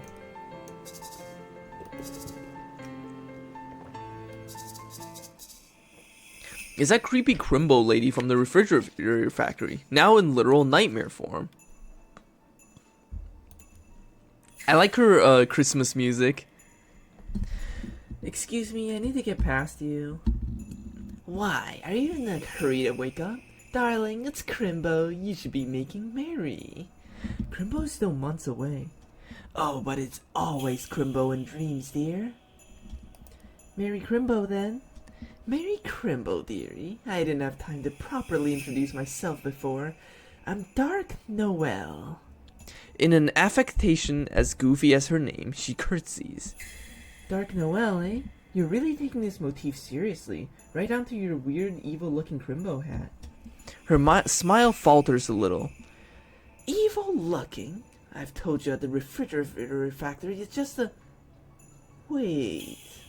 She points the weird device she's holding at her hat. It starts beeping in a fast, irregular pattern. You're telling me that you can see the special Crimbo magic with your eyes? Yes, if that's what it is. This is decidedly unfestive news. I'd better talk to the president. You want to talk to Calvin Coolidge about your Crimbo hat? I want to talk to the real president. About you. I see. Yes, that's the problem, dear, and I'll see you soon with the solution. She scowls and jumps off the edge of whatever this is you're standing on. This won't end well for her. We're haunted. We know what's up. This bookshelf is not behaving the way bookshelves do when you're awake. You grab a book at random and the bookshelf puffs out of existence. We got The Melting Mind. You're not sure what kind of book this is. Avant-garde social commentary? Psychedelic research journal? Total nonsense created by the random nighttime firings of your own neurons? It gains the combat skill Mind Melt. Deals an opponent's mysticality to itself in hot damage. That's pretty good. A doorway back to the waking world. So instead of tricking Timpani, we get Mind Melt. Hello, guy. Alarmingly, a man in an expensive suit is standing at the foot of your bed. What the heck? Who are you? You may call me Don Toblerone. I represent a certain organization of, shall we say, like-minded criminals. Organized criminals? Like the mob? Wait, you're the Don of the local mob? The mob boss in my room personally? No, I'm not the Don. That is merely my nomenclature. It's an abbreviation for Donald. Well, that sure is confusing. It's a matter of some confuscation, yes. I do have a sobriquet, but I don't care for it very much. What is it? Donny Thesaurus. I'm gonna hazard a guess they call you that because you like long words. That is very astute of you. Of course, this astutation comes as no surprise to me. My associators tell me you handled yourself well during the conflagration at the refrigerator manufactorium. Do you actually own a thesaurus? I'm here to propound for you your considerationing a certain proposition. Come again? I'm here to make you an offer. Oh, can I refuse it? Certainly, though your refutation would be, shall we say, unadvisatory. What's the offer? From time to time, my collegiates and I have certain requirements but lack the necessary manpower to achieve them. At such junctures, we make lucrative deal arrangements with certain capable individualists. We find ourselves at this moment at a juncture such as the junctures I have thus subscribed. So you want me to do contract work for the mob? Exactingly. Yeah, sure, okay, why not? An excellent decision, if I may articularize such. So what happens now? Just sit tight, as they say, and we will call upon you telephonically. He gives you a curt nod, then leaves the room through the window. It takes him 3 or 4 tries to work the latch. Bye, Donny Toblerone.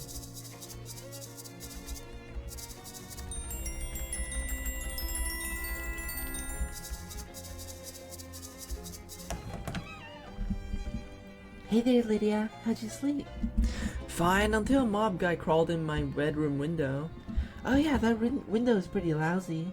Anyway, the next antique I need you to find is a compass. The directions kind, not the circles kind. The Detectatron says it's out near Crystaldream Lake. I don't know where that is, but I bet it's too far to walk. Do you have a car I could borrow? No, but I have something even better than that. 2 cars? A bus pass. The stop out front is your gateway to a whole wide world of adventure. Swell, thanks. Where do I go when I get there? Unfortunately, I couldn't get a more specific reading than near the lake. Something about the place is making the instruments go all screwy. Here, take this map. This is a postcard. It has a map of the lake on it. It has a picture of the lake on it. Yeah, that's what a map is. A picture of the place. I guess I can't argue with that logic. We have unlocked a new area.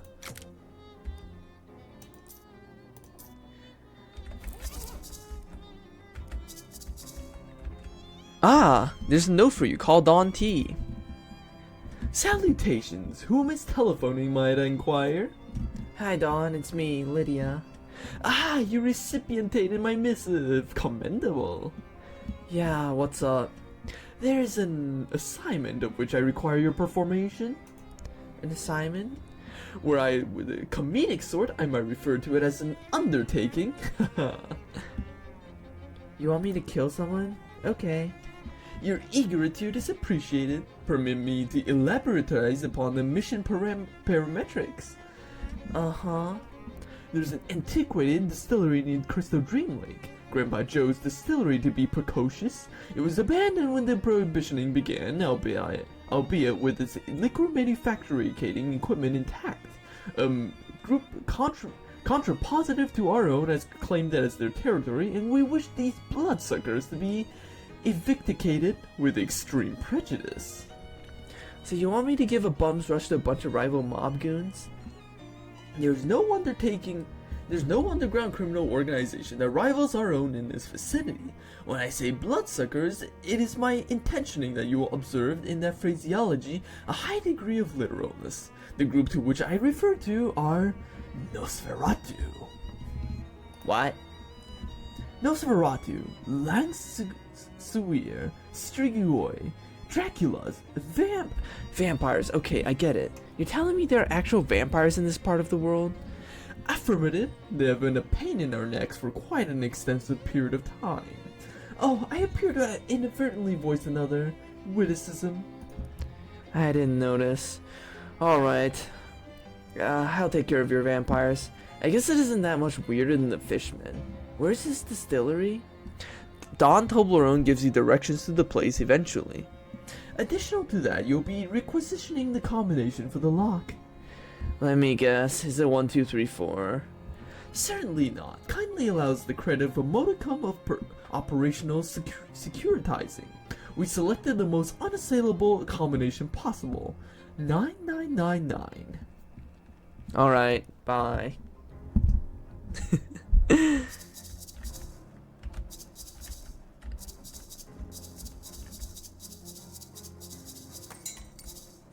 Jard, where's her? Oh, hi, blonde flapper.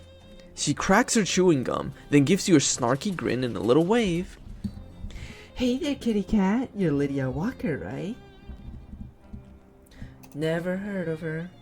Go tell it to Sweetie Kitty. My mama didn't raise no fool, see? Alright, you got me. Who are you? I'm Molly. Molly Button, they call me. So, to whom do I owe the pleasure? To what do I owe the pleasure? The boss had me to lend you a hand, and to keep an eye on you, you savvy? What? Hey now, I put in my 2 weeks notice before I left Poughkeepsie to be fair and square. Huh? No, not that boss, Dora. The boss. The boss? You know. She glances over both shoulders and hisses at you. The mob boss. Oh, that the boss. Jeez, I can't tell if you got a screw loose or if you're just funning with me. I like to keep people guessing. So what, you're supposed to partner up with me? That's the deal, McNeil. And then do what? What's a 20-something girl like you doing working for the mob anyway? Hey now, I ain't just a pretty face. She pulls a Tommy gun with a full-size drum magazine from behind her back, gives it a flip in the air, and catches it with a mad glitter in her eyes. Holy jeez, put that away before someone sees it. Cripes, you're gonna have to whisper the boss, but you're fine with waving a machine gun around in public? So are we teaming up or what? I've always got room for a gun-toting cutie pie. Ah, you're flirting with me. Sorry, kitty, you're a cutie too, but I already got a ship upstate. Aw, shucks. Well, welcome to the party anyway. Peachy, you want I should come with you right now, or you could cool my heels at the purple door for a while? Yeah, sure, come with me. Hey Gabby, mind waiting for me at the purple door? Okay, you have it. You got it, let's hit the bricks.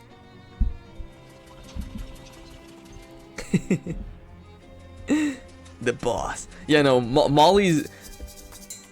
whoops, I didn't mean it. Molly is, like, honestly the best character in the game. This must be the proprietor, since he's standing behind the counter and all. Hi, I'm Lydia. Is this your store? That's right, I'm Bellamy Jardware, and welcome to Jardware's Hardware. Just wondering, did you open a hardware store just because of the rhyme? Yep, that was pretty much for the entire reason. We can buy Anarchist hardware! We can make as many bombs as we want! Let's get a fuse and a match and some adhesive rivets too. Ooh, work gloves. Sure. Oh my god, this is the best store. Public tools, help yourself. We can make as many fucking bombs as we want. Holy crap. Oh my god. Yeah. Bombs. We just made so many awesome bombs. That does area damage. God, that is awesome. This is the best store.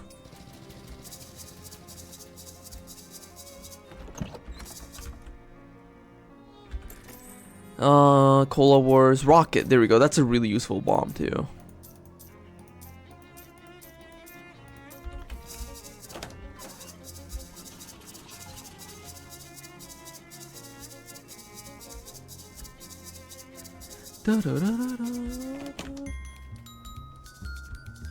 Hey, Fancy Dan. What's shaking, Dan? I am, baby, I am. Here's a cut of your profits, baby. Alright, let's get our wine on for the day. The groundkeepers from Goldwith Park and the jokes and gags salesman from Miss Brewster's are chatting about something. So then, when they bend over that water fountain to take a drink, boom! Huge spurts of pressurized water right in the face! But here's the clever part, see? It only happens once every 20 or 30 times the button is pushed, so nobody ever expects it, even if it's happened to them before. Say, that is pretty funny. Wait, let me show you these diagrams for what I call a whoopee park bench. You'll love this. It's always good to see. It's always good feeling seeing two people hit it off so well. The groundkeepers from Goldwith Park and the jokes and gag salesman from Miss Brewster's are chatting about something.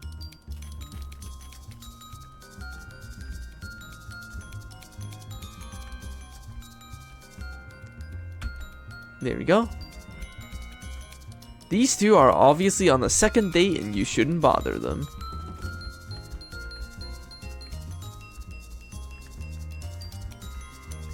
Man, this Glocklin brings a lot to the music here.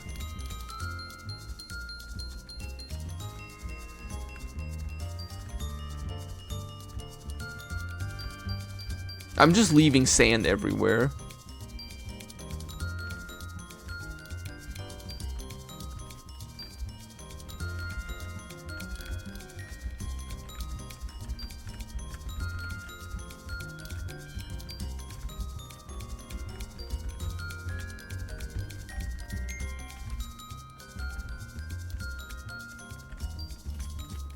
God, I love the music in this game.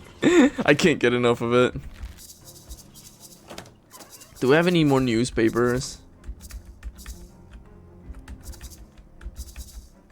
I don't think so.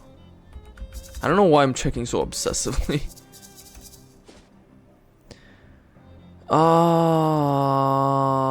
What was I gonna do?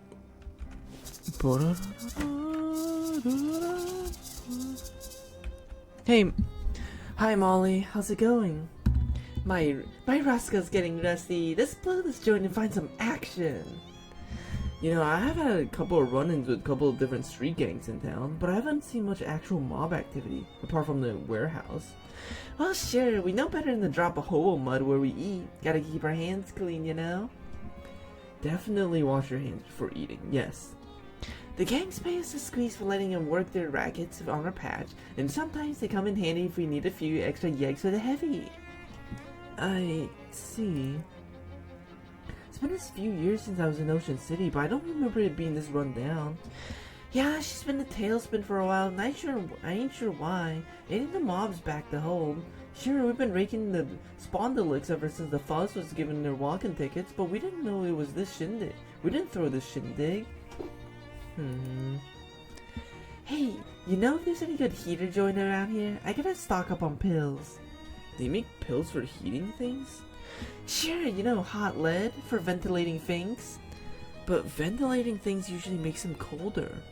Yeah, I'm putting them on ice, alright. What are we talking about? Say, how do you like Ocean City? Oh, baby, it's the berries for sure. That's good, right? Where else can you farm kale by drilling rats all day and go out hoofing at your choice of juice joints at night? That's good, right? Molly's Molly's flapper lingo is honestly so good. The labyrinth of Methapon is not so difficult, really. Once you spend some time with it, you visualize its rooms and corridors, making a mental map of which paths bring you to dead ends and which to success. The key turns decisively in the lock, and the cast iron head of Methapon gives you a little wink. We don't have 8 muscle and certainly not 7 moxie.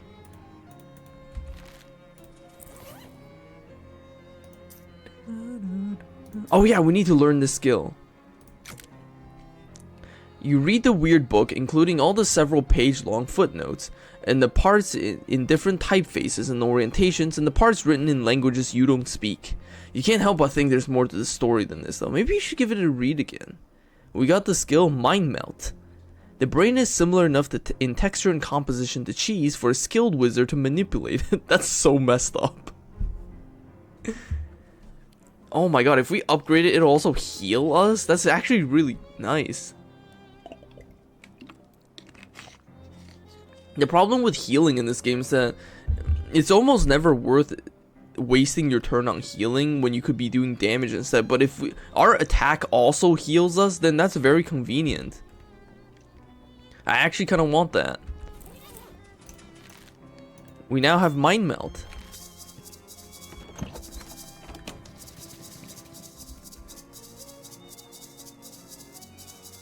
Hardware's hardware.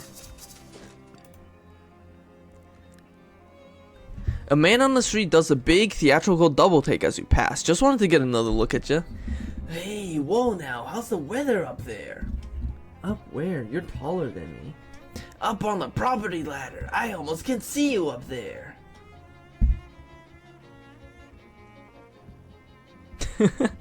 Huh? I live in the back room of an antique store. Gee whiz, well I hope to join you in an antique store room full of my own soon enough, but fellas like me gotta sell if you want to get in the property ladder. Luckily, product that got nearly sells itself. Nearly? I have to put in a little legwork, but look. Paperclip. Bam! That's a paperclip. Is it ever? I don't know if I need a paperclip right now. Guess your documents keep flying themselves from flying off in the wind. Guess your nose secures itself against wild odors. Okay, I'll buy one. Ooh, do I detect a change in humidity? I must be chasing up the property ladder. You didn't tell me the weather was this nice. God, that guy's is obnoxious. Anyways, touch the fire. We got warm hands now.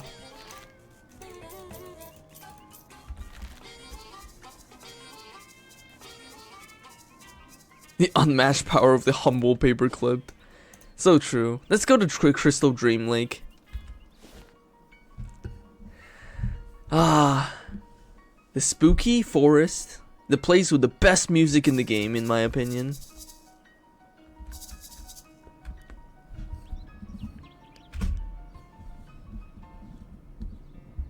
Say, there ain't any giant big spiders in the wood, are there? I hope not, so, but since you've mentioned them, yeah, probably. Well, ain't that just dandy? Don't like spiders? They're hard to shoot on account of how they run all around scary like. Better keep your peepers peeled, kitten. These woods are a good place for an ambush. Of us or by us? Well, which would you rather? Let me know if you see any fairies. I could use some extra ammo. Jeez, I basically never know what you're saying. None of that was slang. Fairies keep all the spare bullets in their nest. My granny used to tell me stories.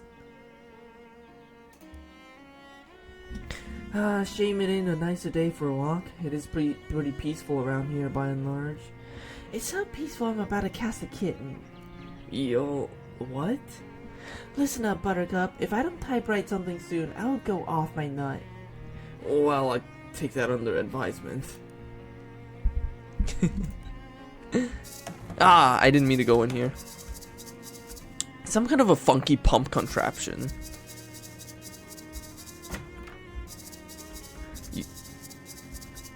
The lighthouse keeper, presumably. Excuse me, are you the lighthouse keeper? Sorry to bother you. My name's Lydia Walker. Red leather, yellow leather. Red leather, yellow leather. Are you okay? Oh, yo. Just ain't talked to anybody out loud in a while. I get rusty. I see. Lighthouse keeping's a lonely job, huh?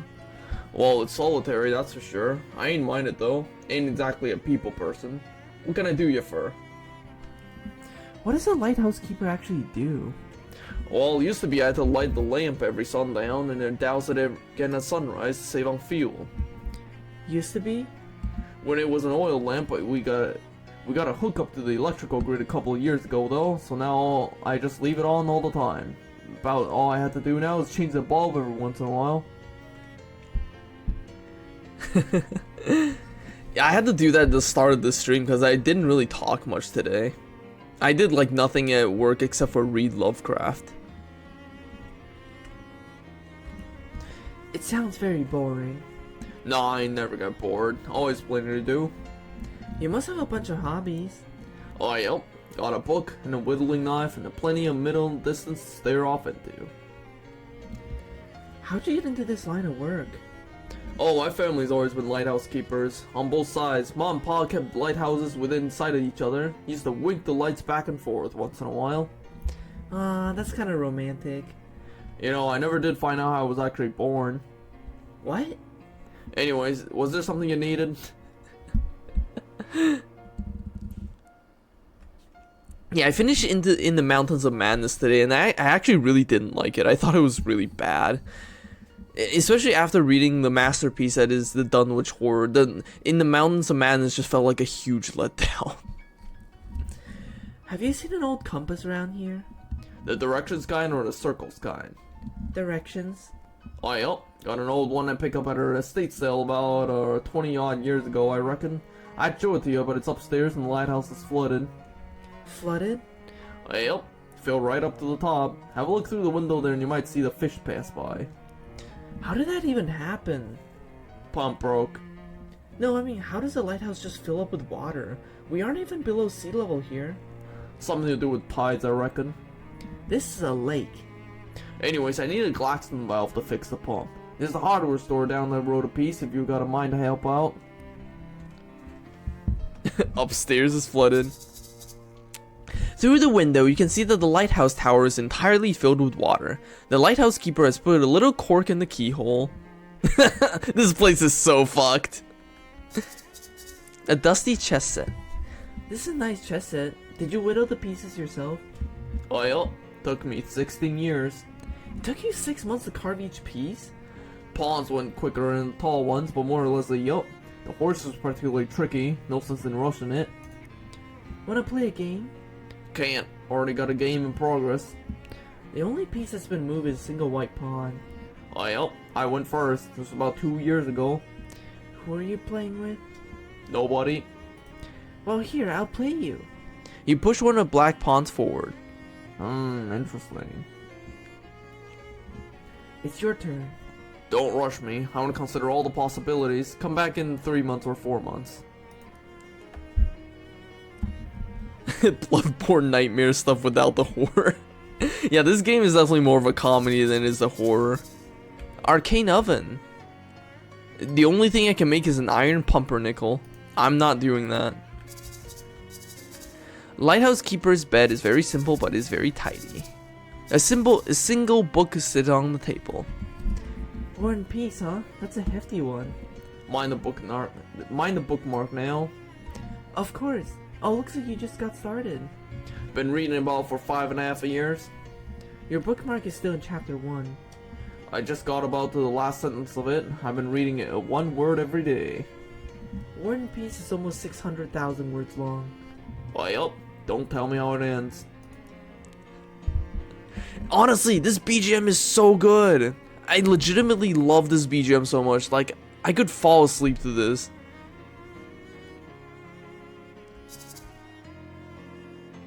There's a limit to taking your time. God, the piano of this track I particularly really like. It is so relaxing.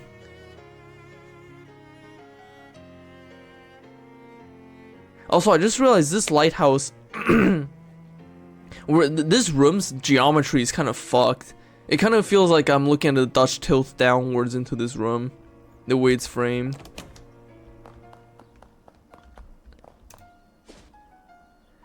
Ah, here we are at the beautiful Crystaldream Lake.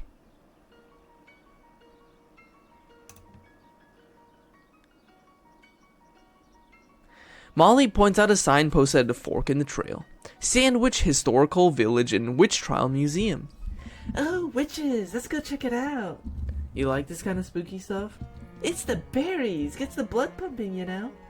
Well, if they have a haunted house, you'll have to promise not to shoot any of the actors. No promises.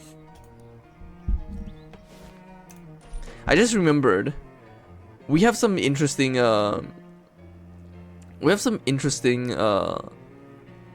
options we can play around with here. Wait, there's 5 difficulty options? Easy, relax, normal, hard, 11. That's interesting. I didn't know there was 5 difficulty options, including easy ones. I'll just leave it on normal. Ah, stat challenges and something. That's so interesting. This option is haunted. Oh my god, that was loud. Jeez. Show in-game time. Total playtime. Yeah, sure. Oh, that's a hideous UI. I don't want that. Wait, show days. This is a speed run. This is a speedrunner timer. I don't need that. Skip confirmations. I don't need that. Arachnophobias. You won't encounter any spiders. Arachnophilia. You encounter so many spiders. I want this on. Arachnophonia. Oh, combat noises will be replaced by spiders. As funny as that is, I'm not gonna do that. But I do want to start encountering some spiders. I also just like arachnophilia. The village of Sandwich was home to a terrifying witch cult until all the inhabitants were convicted and executed in witch trials in 1692, and the village stood empty and uninhabited for hundreds of years. Come explore the town and learn more. This house was the residence of the Danforth family. Step inside to learn more. Oh hey, Danforth, that's one of the names in the Mountains of Madness. I just realized that. One of the characters is named Danforth. Danforth resident has been converted into a gift shop for your convenience. Why not take home a jar of sandwich cream? That was the village chief export, besides witchcraft. Shelves laden with identical jars of off-white stuff. Elderly woman smiles from behind this counter. Let's get a rubbing paper and 2 sandwich creams. Hey cat. A black cat is staring glumly at an empty dish labeled Hecate. Fill the dish. We have unlocked Hecate. Putnam House, which partially burned down under extremely witchy circumstances. The security guard is keeping a close eye on things in here, which honestly isn't very difficult because there's only 2. Hi there. Hello, welcome to the Putnam House. Please don't touch the exhibits. Excuse me, Excuse me, ma'am. I just get paid to stand here and keep an eye on things. I don't actually know anything about the exhibits.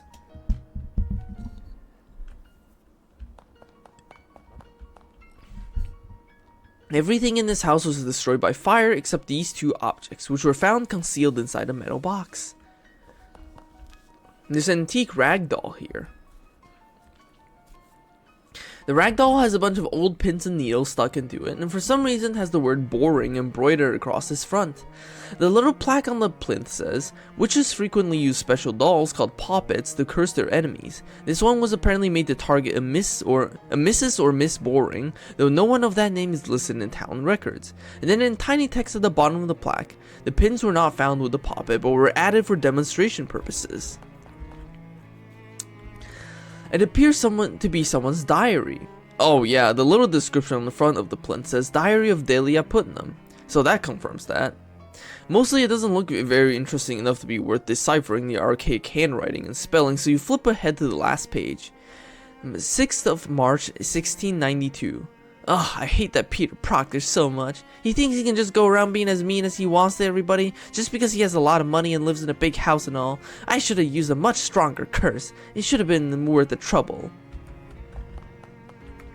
There's a really fun plot line in this area, by the way. This trough may have been used to bathe human sacrifices before the ceremony. We don't have evidence of that, but it seems possible. This is a horse trough. Actually, it's a water trough. I don't know why I said the other thing just now.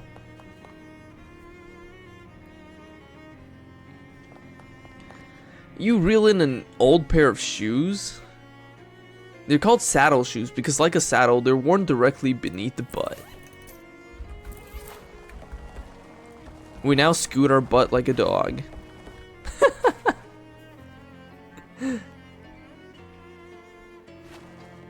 You got a Gussie Fink Noddle. God, that sounded painful. You got a Fink. Make a wish. Or fish. Make a fish. We got 23 meat. We got 23 meat.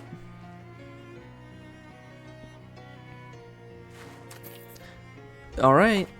We actually use this well for water, so don't throw meat into it.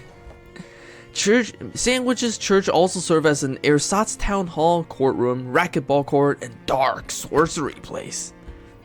In 1692, the inhabitants of Sandwich were executed in the witch trials that were popular at the time, as evidenced by this old signpost announcing one such trial. The sign is written in rough black wax. Today is the trial of Patricia Williams, who stands accused. The rest of the sign is too weathered and decayed to read. The altar where the town's witches perform their horrifying sacrifices. Note the bloodstains. An old dilapidated church altar. There are some brown splotches on the corner that could possibly be bloodstains. Nice gazebo. The sign reads, Sandwich Gazebo, vagrants not welcome. That's not very friendly. Traces of a strange plant matter in these tubs prove that they were used for brewing all kinds of horrible potions. You look in the tub but don't see any identifiable traces of plant matter. Guess you have to take the sign's word for it. This leads to a little cemetery behind the church. Welcome to the Sandwich Cemetery. Please be respectful of the graves. Also check out how many of them were terrifying witches who were executed in the witch trials of 1692. Thomas Danforth, 1680 to 1692. Clarence Danforth, 1654 to 1692. Teresa Danforth, 1658 to 1692. Patience Danforth, 1630 to 1688. Bartholomew Danforth, 1682 to 1687. Peter Proctor, 1680 to 1692. He was a duty head until the very end. This kid died at 12 years old, Jesus. Beatrice Proctor, 1633 to 1691. Abigail Proctor, 1659 to 1692. Elijah Proctor, 1632 to 1689. Nicholas Proctor, 1656 to 1886. What the heck? He lived to be 230 years old? Proctor, our town founder, 1582 to 1644. This tombstone is engraved with hobo code. The code reads hollow tombstone possible treasure. You check inside the stone and there's indeed some treasure. We got Satchel's lucky hat. Nice. This thing has a solid gold hat band, and there's a tag inside that says property of Satchel Duggins, but help yourself if you find it in a hollow tombstone or something. Let's see. John Putnam, 1656 to 1692. Joseph Putnam, 1631 to 1690. Millicent Putnam, 1658 to 1692. Mary Ann Putnam, 1632 to 1688. The tombstone is covered in lichen. You tickle the grave lichen and collect its mournful giggles. Delia Putnam, 1681 to 1692. The wealthy Proctor family owned the biggest and most conveniently toilet adjacent house in the village. This chessboard has clearly been left out on display as an allegory for the battle between good and evil. Black is winning, representing a warning for all good-hearted people in the village to be vigilant against the encroaching forces of darkness. The dried fronds are of no historical significance. This era appears to depict several important ancestors of the Proctor family line, though due to the low resolution of embroidery used at the time, it's impossible to discern exactly who.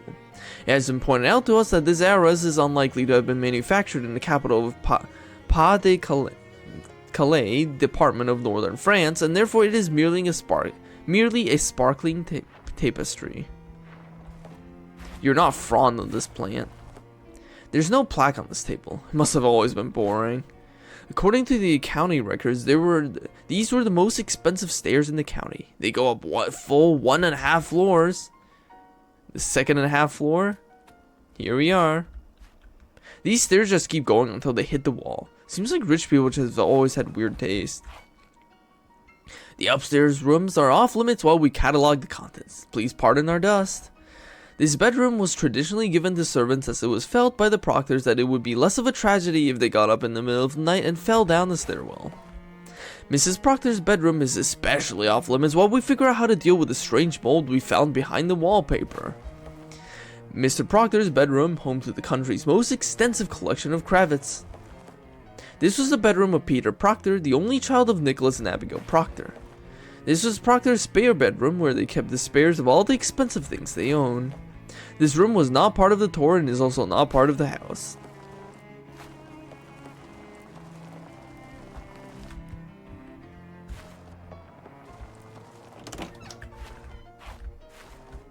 Sandwich boasted the county's very first tripartite outhouse. Please do not attempt to use it, it is very old.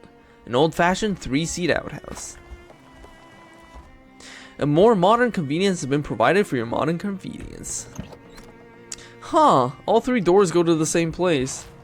This facility had 3 sinks and this is one of them. This is one of them, this is one of them.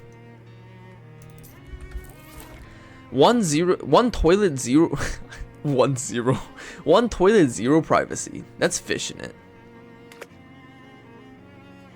Some reenactor must have been forced to flush their hat down the toilet as a condition of surrender. We got sodden tricone hat. This is the kind of hat they used to fish out of toilets during the Revolutionary War.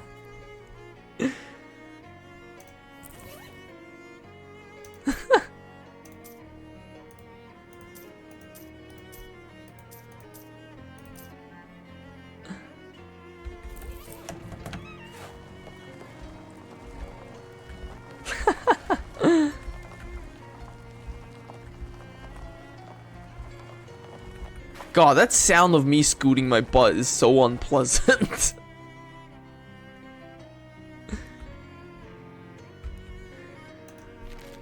I have 72 EXP. Ah, it's not enough for an upgrade yet.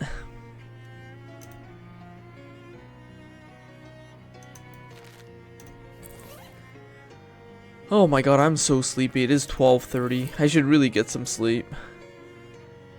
Ah, well, it's fun to stream this game though. I can play this game all day, honestly. Shadows over Loathing is so much fun. But yeah, thank you all for watching tonight. I hope you all have a good night. And bye bye now. Thank you all for watching. Good night.